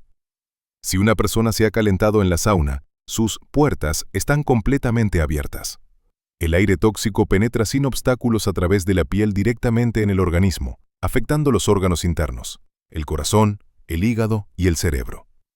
Los médicos escribían tratados en los que afirmaban con total seriedad: el baño ablanda la naturaleza, abre los poros y permite que el vapor nocivo entre en el cuerpo, lo que conduce a la muerte súbita. Se creía que después de un baño caliente, una persona se volvía indefensa. Su cuerpo estaba blando, suelto, vulnerable. Cualquier corriente de aire, cualquier mal olor podía ser fatal. Además, el agua en los baños públicos comenzó a generar sospechas. Allí se lavaba todo el mundo. Si una persona con un desequilibrio de humores se metía en el agua, sus jugos nocivos podían salir al agua y a través de los poros abiertos penetrar en el vecino sano. La sauna se convirtió, a ojos de los médicos, en una ruleta biológica. Incluso apareció un término especial: hidrofobia, no como síntoma de la rabia, sino como una estrategia racional de supervivencia. Los tratados médicos del siglo XV comenzaron a llenarse de prohibiciones. Por ejemplo, en una guía de salud popular se decía: evita bañarte, pues perjudica la memoria, causa reumatismo, hidropesía y fiebre. A las mujeres embarazadas se les prohibía categóricamente lavarse, asustándolas con la posibilidad de abortos. En lugar de agua, los médicos ofrecían una alternativa: protección. Si los poros son las puertas de la muerte, entonces deben mantenerse bajo llave. Y aún mejor, barricadas. La suciedad, el sebo y el sudor, al secarse en el cuerpo, forman una costra natural. Esta costra sella los poros y evita que los miasmas penetren en el interior. Así, ser un poco sucio se convirtió en sinónimo de estar protegido. La capa de suciedad comenzó a ser percibida como una especie de armadura biológica. Por supuesto, esto no sucedió de la noche a la mañana. A la gente le encantaba lavarse, y renunciar a este hábito era difícil. Pero la vida misma ofrecía argumentos a favor de la nueva teoría. Imagina, una persona fue a un baño público en invierno. Se calentó, se abrieron los poros. Aquí los médicos tienen razón. Luego salió a la fría calle, secándose mal la cabeza. No había secadores. Al día siguiente cayó con una grave neumonía y murió. ¿Cuál fue la conclusión de los que lo rodeaban? El doctor tenía razón. Fue al baño, atrapó miasmas y se quemó. Nadie pensaba en la hipotermia o en los virus. La culpa era del agua, que había abierto los poros. Este miedo a la exposición del cuerpo llevó a un cambio en la moda y en los hábitos. Lavarse la cara y las manos estaba permitido, ya que están en contacto constante con el aire, están acostumbradas. Pero el torso, el abdomen y la espalda era mejor no tocarlos. Fue entonces cuando se consolidó definitivamente el papel de la ropa interior. Si no se podía lavar el cuerpo para no abrir los poros, había que cambiarse la camisa, para que absorbiera la suciedad sin romper la capa protectora de la piel. Los consejos médicos se volvían cada vez más radicales. Para el siglo XVI, adelantándome un poco, pero es el final de la tendencia, los médicos de la corte francesa aconsejarán al rey que se limpie la cara con alcohol y no con agua, porque el agua puede penetrar en el interior, mientras que el alcohol se evapora rápidamente. Pero el inicio de esta locura se dio precisamente a finales de la Edad Media. La tragedia de la situación es que las personas, al intentar protegerse de las enfermedades, renunciaron al principal medio de prevención. Al dejar de lavarse el cuerpo, crearon un ambiente ideal para enfermedades de la piel, piojos y pulgas. Y las pulgas, como sabemos ahora, eran portadoras de la amenaza más terrible de esa época. La teoría de los miasmas y los poros abiertos, quizás, habría permanecido como un tema de disputas académicas si no fuera por un evento que dividió la historia de Europa en antes y después. A mediados del siglo XIV, en el año 1347, llegaron a los puertos de Italia barcos genoveses de Crimea. A bordo llevaban una carga que confirmó los peores temores de los médicos y clavó el último clavo en la tapa del ataúd de la cultura del baño. Llegó la muerte negra. Y fueron precisamente los baños los señalados como uno de los principales culpables del apocalipsis. En otoño de 1347, el mundo cambió para siempre. Cuando las galeras genovesas atracaron en la siciliana Mesina, en los remos se sentaban muertos. Aquellos que aún estaban vivos estaban cubiertos de bubones negros que exudaban sangre y pus. Así fue como la peste entró en Europa. En unos pocos años, se estima que diezmó entre 1/3 y la mitad de toda la población del continente. Y fue precisamente esta catástrofe la que asestó un golpe mortal a la cultura de la limpieza pública, transformando el agua de fuente de placer en fuente de pánico aterrador. Para entender por qué los baños se convirtieron en las primeras víctimas de la cuarentena, es necesario recordar cómo la gente explicaba lo que estaba sucediendo. No sabían de la existencia de la bacteria Yersinia pestis. No sabían que la enfermedad era transmitida por pulgas que vivían en ratas. Para el hombre medieval, incluidos los profesores de la Sorbona, la causa era evidente. El aire estaba contaminado. La ira de Dios, un mal alineamiento de los planetas o terremotos en Oriente habían liberado vapores venenosos, una niebla invisible de muerte que impregnaba todo a su alrededor. Y aquí es donde funcionó esa trampa médica de la que hablamos. Si la muerte está en el aire, lo más tonto que se puede hacer es abrir las puertas de tu cuerpo a ese aire. ¿Y qué hace el baño? Calienta el cuerpo, abre los poros y hace que la persona sea suave, absorbente, como una esponja. En 1348, la Facultad de Medicina de la Universidad de París, el centro científico más autoritario de Europa, publicó un famoso informe sobre las causas de la peste. En él se decía en letras claras, se debe evitar el baño, ya que lo hace vulnerable al aire nocivo. Los médicos afirmaban que el vapor del baño era peligroso en sí mismo, porque en el aire cálido y húmedo, las miasmas se multiplican más rápidamente. El baño fue declarado el incubador ideal de la muerte. Las autoridades de la ciudad, atrapadas en el pánico, comenzaron a actuar. Los edictos comenzaron a caer uno tras otro. En Reims, Londres y Florencia, los magistrados ordenaban cerrar los baños públicos hasta nuevo aviso. La lógica era inflexible. En los baños se aglomeraban multitudes de personas. Estaban sentados desnudos, sudorosos, respirando unos sobre otros. Si uno de ellos estaba enfermo, pero aún no lo sabía, contagiaría a todos. La ironía del destino es que tenían razón en esto, pero por una razón completamente equivocada. La peste tenía dos formas: bubónica, a través de las picaduras de pulgas, y pulmonar, transmitida por vía aérea. En una sauna estrecha y húmeda, la peste pulmonar realmente diezmaba a las personas a una velocidad increíble. Además, en los vestuarios, la ropa se amontonaba, y las pulgas de la peste podían saltar alegremente del abrigo del enfermo al manto del sano. Así que los baños eran realmente focos de muerte. Pero la gente pensaba que lo que mataba era el agua y el vapor, y no la proximidad de los cuerpos y los parásitos. El miedo al agua se volvió total. La gente comenzó a temer incluso lavarse en casa. Hay una anécdota histórica de esa época. Un noble le preguntó a un médico si podía lavarse los pies. El médico respondió: si desea arriesgar su vida, lávelos, pero es mejor que simplemente los frote con un paño empapado en vinagre. El vinagre se convirtió en el principal antiséptico. Se utilizaba para limpiar monedas, se lavaba la ropa en él, se limpiaba el cuerpo en lugar de agua, creyendo que el olor ácido ahuyentaba la peste. El pánico también generó aislamiento social. Antes de la peste, el baño era un lugar donde se borraban las fronteras. Allí, un comerciante podía sentarse al lado de un caballero. Ahora, cada extraño se convirtió en una amenaza. La distancia social del siglo XIV era cruel.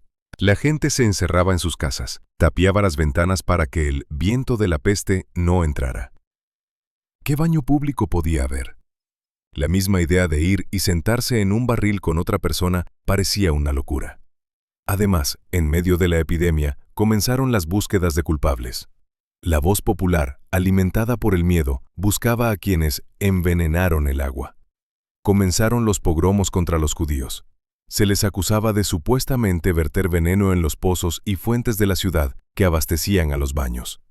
En Estrasburgo, Basilea y otras ciudades, miles de personas fueron quemadas vivas por estas locas acusaciones. El agua comenzó a asociarse no con la pureza, sino con el veneno y la subversión. Cuando la primera y más terrible ola de la peste negra se desvaneció a principios de la década de 1350, el mundo habitual se derrumbó. La población de las ciudades se redujo a la mitad. Faltaban manos trabajadoras. Muchos baños no volvieron a abrir porque sus propietarios habían muerto, y los nuevos dueños no veían sentido en un negocio tan peligroso y poco rentable. Los establecimientos que sobrevivieron cambiaron, se volvieron más elitistas y cerrados. Ahora no se permitía la entrada a cualquiera. En algunas ciudades se introdujeron certificados de salud o se exigía que los visitantes conocieran al propietario. La era del baño alegre y democrático, cuando toda la ciudad chapoteaba en el mismo agua, había quedado en el pasado. Pero la consecuencia más aterradora de la peste fue la herida en la conciencia pública. Una generación entera adquirió el reflejo de que el agua es un riesgo, la suciedad es una armadura. Si estás cubierto de una capa de tu propia grasa y polvo, el miasma rebotará de ti. Si estás limpio y rosado, eres un cebo para la muerte. Fue precisamente después de la peste negra que en Europa comenzó ese periodo que los historiadores llamarán los siglos de la Europa no lavada. Por supuesto, la gente no dejó de lavarse de la noche a la mañana. La inercia era fuerte. En el siglo XV los baños aún funcionaban. La gente todavía iba allí por costumbre. Parecía que la vida se estaba normalizando. El miedo retrocedía. El Renacimiento ya llamaba a la puerta, prometiendo el renacimiento de las tradiciones antiguas, incluidos los baños termales. Pero el destino tenía reservada una última y decisiva carta. Si la peste infligió una herida grave a los baños, la enfermedad que llegó a Europa a finales del siglo XV dio el golpe de gracia a la cultura del baño. Esta enfermedad no atacaba a todos por igual, sino específicamente a aquellos que disfrutaban de los placeres. Transformó los baños de ser simplemente lugares peligrosos a lugares de vergüenza y maldición. El nombre de esta enfermedad es sífilis. A finales del siglo XV, cuando la Edad Media ya se preparaba para ceder el paso al Renacimiento, Europa se enfrentó a una amenaza que hizo que incluso la memoria de la peste se desvaneciera. La peste era terrible, pero rápida. 3 días de fiebre y, o bien muerte, o bien recuperación. La nueva plaga era lenta, dolorosa, y lo que era peor, vergonzosa. Convertía a la persona en un cadáver en descomposición, manteniéndola viva durante años. Todo comenzó en 1495. El rey francés Carlos VIII llevó a su enorme ejército de mercenarios, reunido de toda Europa, a Italia para conquistar Nápoles. El asedio fue exitoso. Los soldados celebraron la victoria, disfrutando del vino y de la compañía de las mujeres locales. Pero cuando el ejército regresó a casa y los mercenarios se dispersaron por sus países, se llevaron consigo un equipaje invisible. La enfermedad estalló de inmediato, y en todas partes. Los italianos aterrados la llamaron la enfermedad francesa, porque llegó con las tropas del rey de Francia. Los franceses, sin querer asumir la culpa, la llamaron la enfermedad napolitana. Los rusos más tarde la denominarían frenesí, los turcos la enfermedad cristiana. Nadie quería reconocerla como propia. Más tarde, gracias al poema del médico Girolamo Fracastoro, se le asignaría el nombre de sífilis. Lo que la gente enfrentó en aquel entonces era muy diferente de la forma moderna de esta enfermedad. Las bacterias, al entrar en una nueva población, se comportaban de manera agresiva. Era, como dicen los epidemiólogos, sífilis maligna. El cuerpo se cubría de horribles llagas verdes desde la cabeza hasta los pies. Las úlceras devoraban la carne hasta los huesos. A los enfermos se les hundían las narices, se les caían los ojos, se les destruía el paladar. El olor de las heridas en descomposición era tan insoportable que incluso los familiares temían acercarse a los enfermos. Y aquí es donde la conexión de la que hablamos en el 5º capítulo, la conexión entre el baño y el sexo, se volvió fatal. La gente rápidamente comprendió de dónde provenía esta plaga. No era aire malo de los pantanos, era el resultado de placeres carnales. ¿Y dónde en la ciudad era más fácil encontrar placeres carnales? En los baños públicos. La reputación de los baños se desplomó de la noche a la mañana. Si antes la iglesia murmuraba sobre la depravación, pero la toleraba, ahora cada visita al baño se percibía como un juego de ruleta rusa. El gran humanista Erasmo de Róterdam, que observó este ocaso con sus propios ojos, escribió con tristeza: hace apenas 20 años, nada era tan popular como los baños públicos. Ahora están vacíos, porque sabemos que de allí proviene la sarna española. Los médicos, que durante 1 siglo y medio habían advertido sobre los peligros de los poros abiertos, obtuvieron un argumento contundente. Decían: miren, en el baño hace calor, los cuerpos se tocan, los poros están abiertos. El veneno de la enfermedad se transmite de un pecador a otro a través del agua y el vapor. Y esta vez nadie discutió con ellos.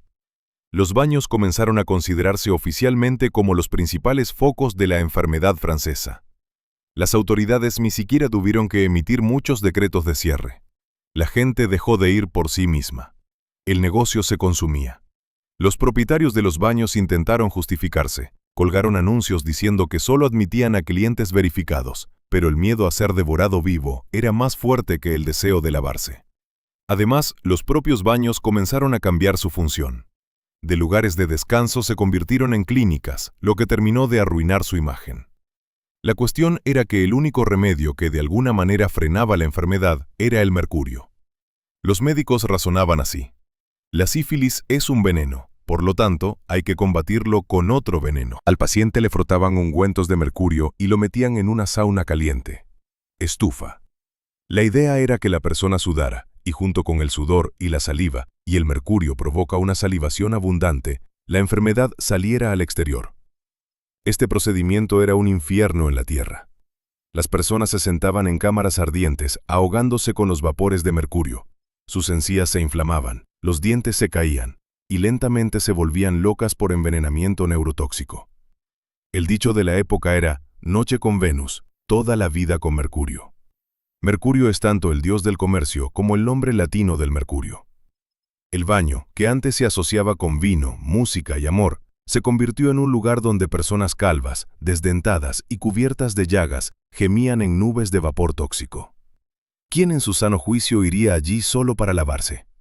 A mediados del siglo XVI, el baño público en Europa occidental prácticamente desapareció como fenómeno. En 1546, el rey inglés Enrique VIII, que también sufría de numerosas enfermedades y al final de su vida temía de manera casi paranoica a las infecciones, ordenó cerrar los famosos baños en el área de Southwark. Lo que había prosperado durante siglos fue destruido por un decreto real bajo el pretexto de combatir la depravación y la enfermedad.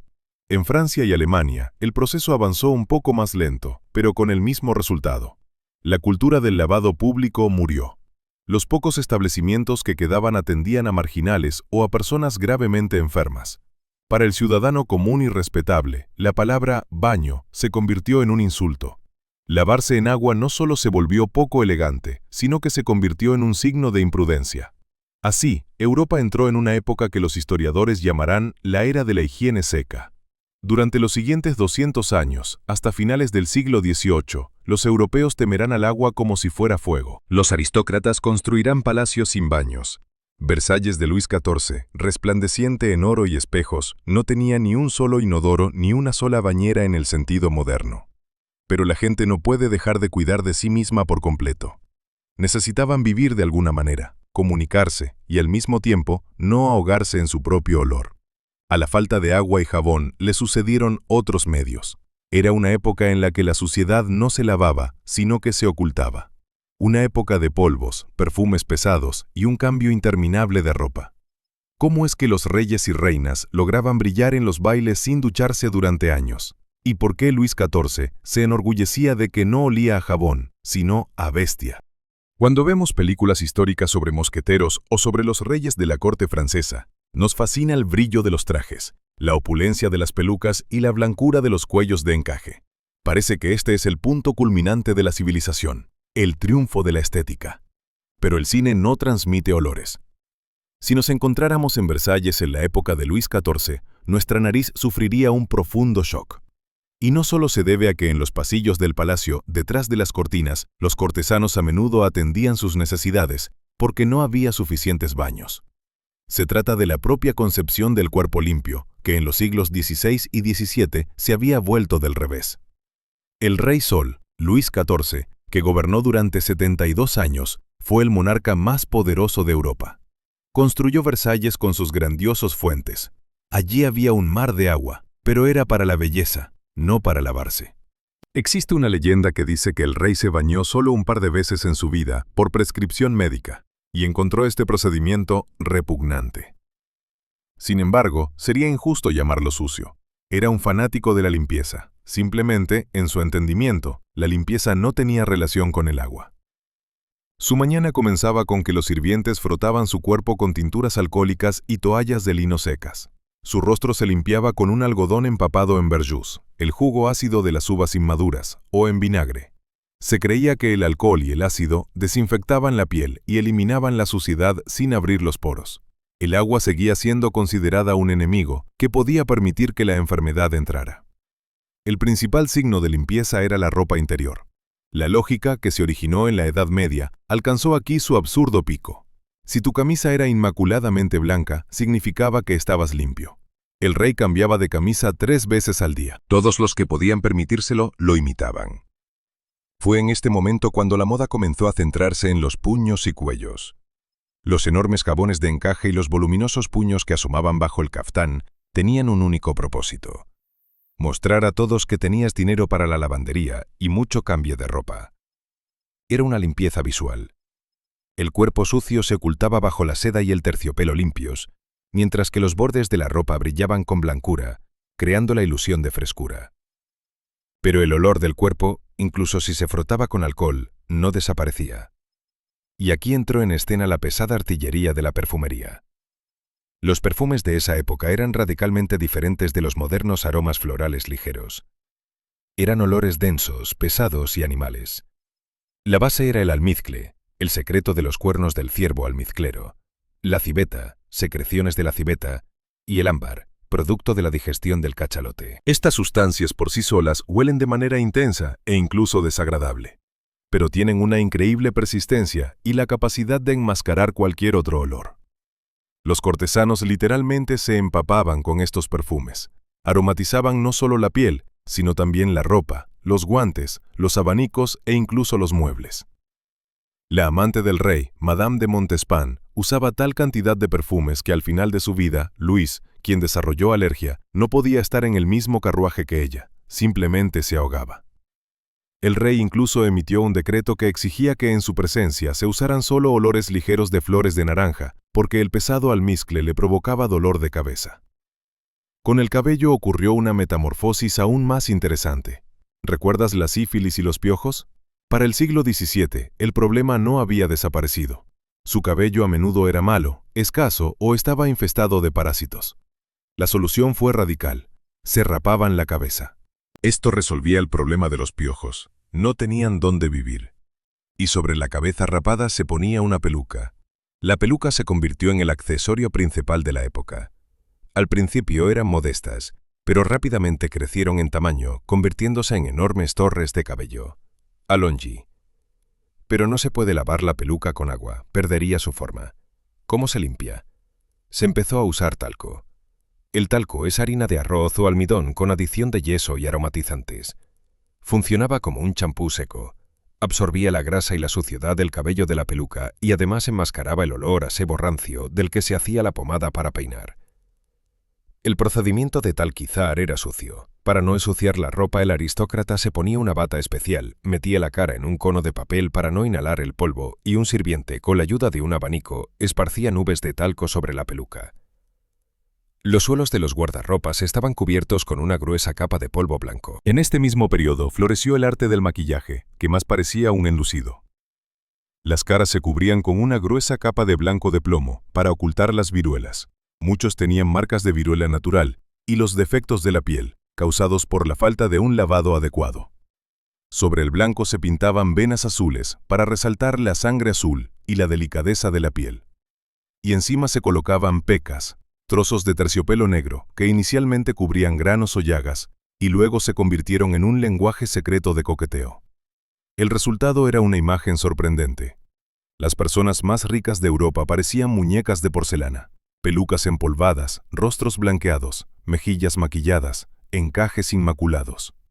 Pero bajo esta magnificencia se escondían cabezas afeitadas, cuerpos que no conocían el agua durante meses y un fuerte olor a una mezcla de sudor, talco viejo y un intenso almizcle. Los embajadores extranjeros a veces escribían en sus informes que estar en medio de la multitud de cortesanos en un día caluroso era una prueba no apta para nerviosos.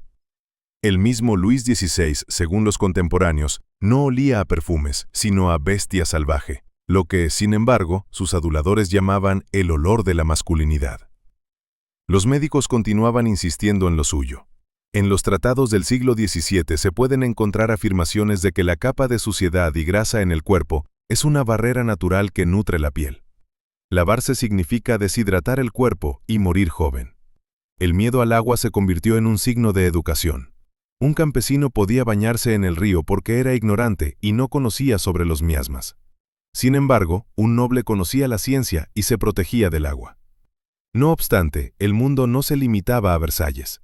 Mientras la corte francesa se ahogaba en polvo, en el este de Europa y en Asia se mantenían tradiciones completamente diferentes. Allí, la gente continuaba yendo a los baños, a pesar de la peste y la sífilis, y miraba a los ilustrados europeos con un horror y desdén inconfundibles. Los embajadores rusos en Francia y los viajeros franceses en Rusia nos dejaron numerosos comentarios mordaces sobre los hábitos higiénicos de cada uno.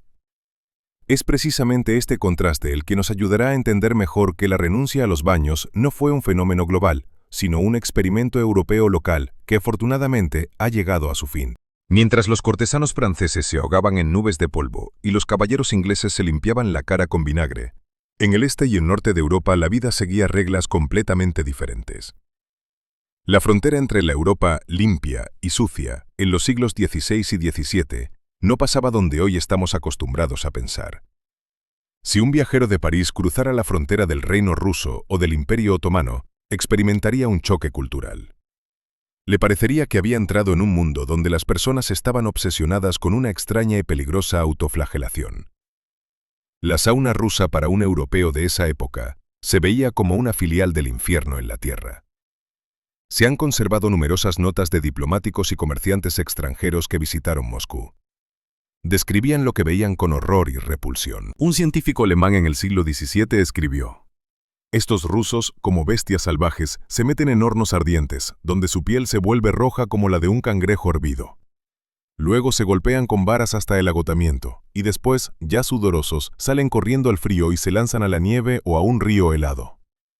Para un occidental que creía que el cambio de temperatura y los poros abiertos conducían a la muerte, esto parecía un suicidio masivo. No podían entender por qué estas personas no morían de neumonía al día siguiente. Por el contrario, los rusos parecían más fuertes y saludables que los invitados empolvados. La tradición de la sauna en Rusia nunca se interrumpió. A diferencia de Europa, donde la sauna era un negocio comercial urbano, en Rusia era una necesidad doméstica. Casi cada familia campesina tenía en su patio trasero una cabaña, la sauna negra. No había chimenea, el humo salía por la puerta o una ventanita especial, lo que hacía que las paredes estuvieran cubiertas de una gruesa capa de hollín.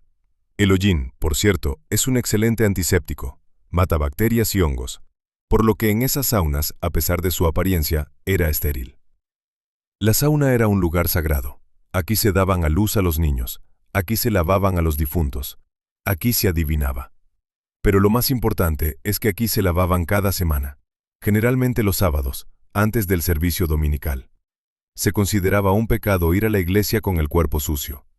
La iglesia ortodoxa, a diferencia de la católica, tenía una actitud más relajada hacia el baño. Sí, condenaba el lavado conjunto de hombres y mujeres, aunque en las aldeas esto se practicaba a menudo por razones de economía de leña, pero fomentaba el acto de lavarse. Cuando Pedro el Grande llegó a Ámsterdam y Londres con su gran embajada, sorprendió a los lugareños no solo por su estatura y modales, sino también por sus exigencias.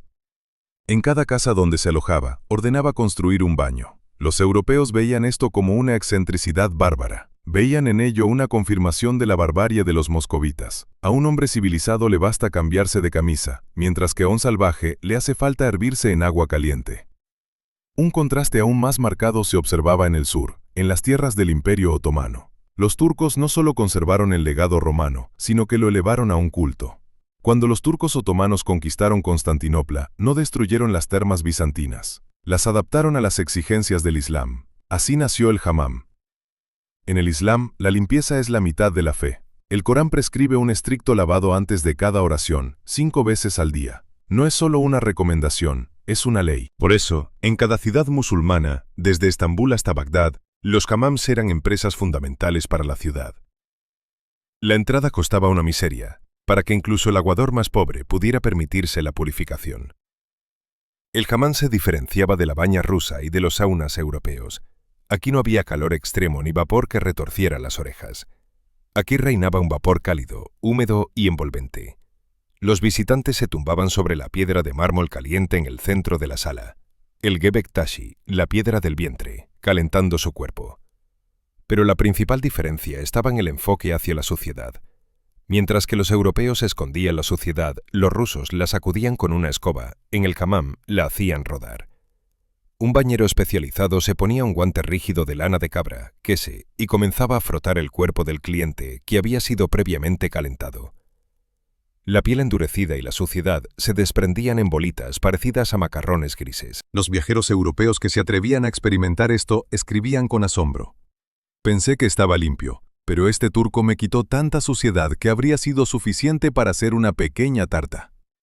En el siglo XVIII, la esposa del embajador inglés en Estambul, Lady Mary Montagu, visitó un hammam femenino. Esperaba ver la depravación y la suciedad de la que hablaban los hombres, pero vio algo que la hizo sentir vergüenza por su propia cultura. Escribió en una carta a una amiga que nunca había visto tantos cuerpos femeninos hermosos y saludables, libres de corsés y capas de faldas sucias. Las turcas, según sus palabras, miraban su complicado atuendo y corsé como si fueran instrumentos de tortura y un arnés para caballos, en el que habían encadenado a la desafortunada mujer. Lady Mary reconocía con amargura que estas bárbaras eran mucho más libres y limpias en su vida cotidiana que las damas de la alta sociedad londinense. Por supuesto, tanto en Rusia como en Turquía había sus propios problemas. La sífilis había llegado allí también, pero la reacción fue diferente. Las autoridades no cerraron los baños. Entendían que sin los baños la gente simplemente moriría de otras enfermedades. El baño era el único remedio accesible para el resfriado, la ciática y la fatiga. El riesgo de contagiarse de la enfermedad francesa se consideraba un mal menor en comparación con vivir en la suciedad. La ironía de la historia es que fue a través de estos países bárbaros que la cultura del lavado comenzó a regresar a Europa. Primero tímidamente, a través de los relatos de los viajeros sobre los baños turcos como un tratamiento exótico. En el siglo XIX, cuando la medicina finalmente comprenda el papel de la piel y los microbios, los europeos comenzarán a copiar lo que durante siglos despreciaron. Construirán balnearios, imitando los romanos y turcos, y aprenderán de nuevo a no temer al agua. Pero antes de que lleguemos al final y respondamos a la pregunta principal, ¿sobrevivirías en esas condiciones? Necesitamos resumir este viaje de 1000 años. Hemos recorrido un camino desde las termas romanas, pasando por las calles malolientes de la Edad Media, hasta los pelucas empolvadas de la época moderna. ¿Qué hemos entendido sobre las personas de ese tiempo? ¿Eran sucios por elección o eran rehenes de las circunstancias y del miedo? Así que hemos recorrido un camino de 1000 años. Hemos echado un vistazo a los baños romanos, que se han convertido en ruinas. Nos hemos sentado en barricas de madera con caballeros.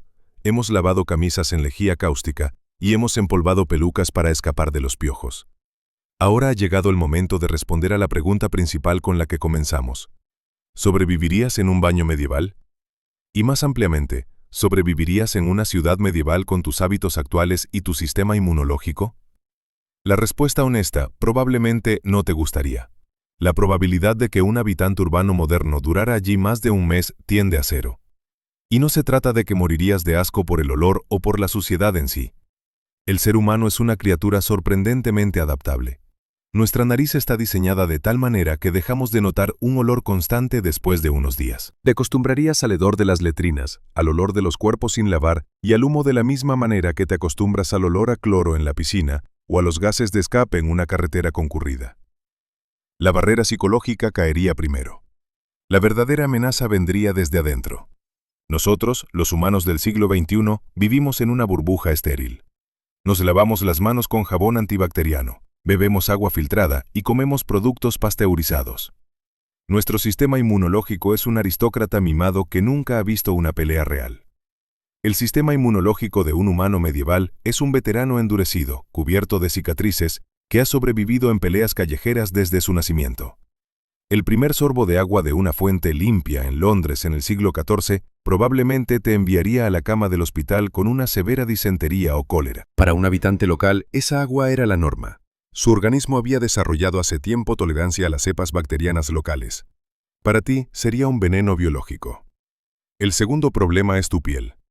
Estamos acostumbrados a eliminar la capa protectora de grasa de nuestra piel todos los días. Nuestra piel es fina, seca y sensible.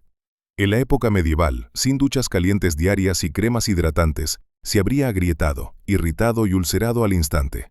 Y en un mundo sin antibióticos, cualquier rasguño, cualquier rosadura de la áspera ropa de lana podría haber derivado en gangrena y sepsis. Olvidamos que la causa más común de muerte en ese tiempo no era la peste ni la espada, sino una simple infección sanguínea por pequeñas lesiones domésticas. Las personas medievales no eran sucias por convicción, eran sobrevivientes. Su enfoque hacia la higiene era el resultado de una dura selección natural y de la necesidad económica. Se lavaban exactamente lo que sus recursos y conocimientos de la época les permitían. Cuando tenían dinero y acceso a tecnologías, construían magníficos baños. Cuando llegó la peste y los médicos dijeron que el agua mataba, dejaron de lavarse para sobrevivir. Este fue un comportamiento racional, basado en datos erróneos, pero absolutamente lógico dentro de su visión del mundo. A menudo miramos a nuestros antepasados desde una posición de superioridad, considerándolos salvajes e ignorantes. Nos parece que si no tenían desodorante, eran infelices, pero eso es una ilusión. Su vida estaba llena de otros significados. La falta de esterilidad se compensaba con la tactilidad. Las personas se tocaban entre sí mucho más a menudo que nosotros. Lavarse juntos, dormir en la misma cama, cepillarse el cabello, creaba un nivel de cercanía social que a nosotros, solitarios en apartamentos de concreto, nos resulta difícil imaginar. Quizás, si un caballero del siglo XIII se encontrara en nuestro metro en hora punta, también se taparía la nariz. Pero no por el olor a sudor, sino por el aroma de fragancias químicas, detergente y perfumes baratos, que le parecerían muertos y artificiales.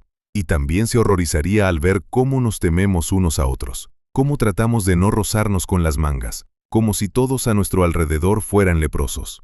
La historia de la higiene no es una línea recta de sucio a limpio. Es una sinusoide. Hubo épocas en las que Europa se lavaba más a menudo que a mediados del siglo XX. Hubo épocas en las que se cubría de suciedad por miedo a Dios o a los microbios. Y quién sabe cómo verán nuestros hábitos los descendientes dentro de 500 años. Tal vez se horroricen al ver cómo diariamente matábamos la microflora de nuestra piel con agua clorada, y nos consideren bárbaros que destruían su inmunidad natural. La lección principal que podemos extraer de esta historia es simple. La limpieza es un concepto relativo. Lo que hoy parece normal, mañana puede convertirse en barbarie. Pero una cosa permanece inmutable: el deseo del ser humano de estar sano, atractivo y vivo. Nuestros antepasados hicieron lo que pudieron, utilizando ceniza, raspadores, lino y oraciones. Y el hecho de que nosotros estemos aquí ahora, vivos y sanos, es la mejor prueba de que ellos lo lograron. Sobrevivieron en el baño medieval. Y nosotros, gracias a ellos, podemos reflexionar sobre esto, sentados en la comodidad y la seguridad.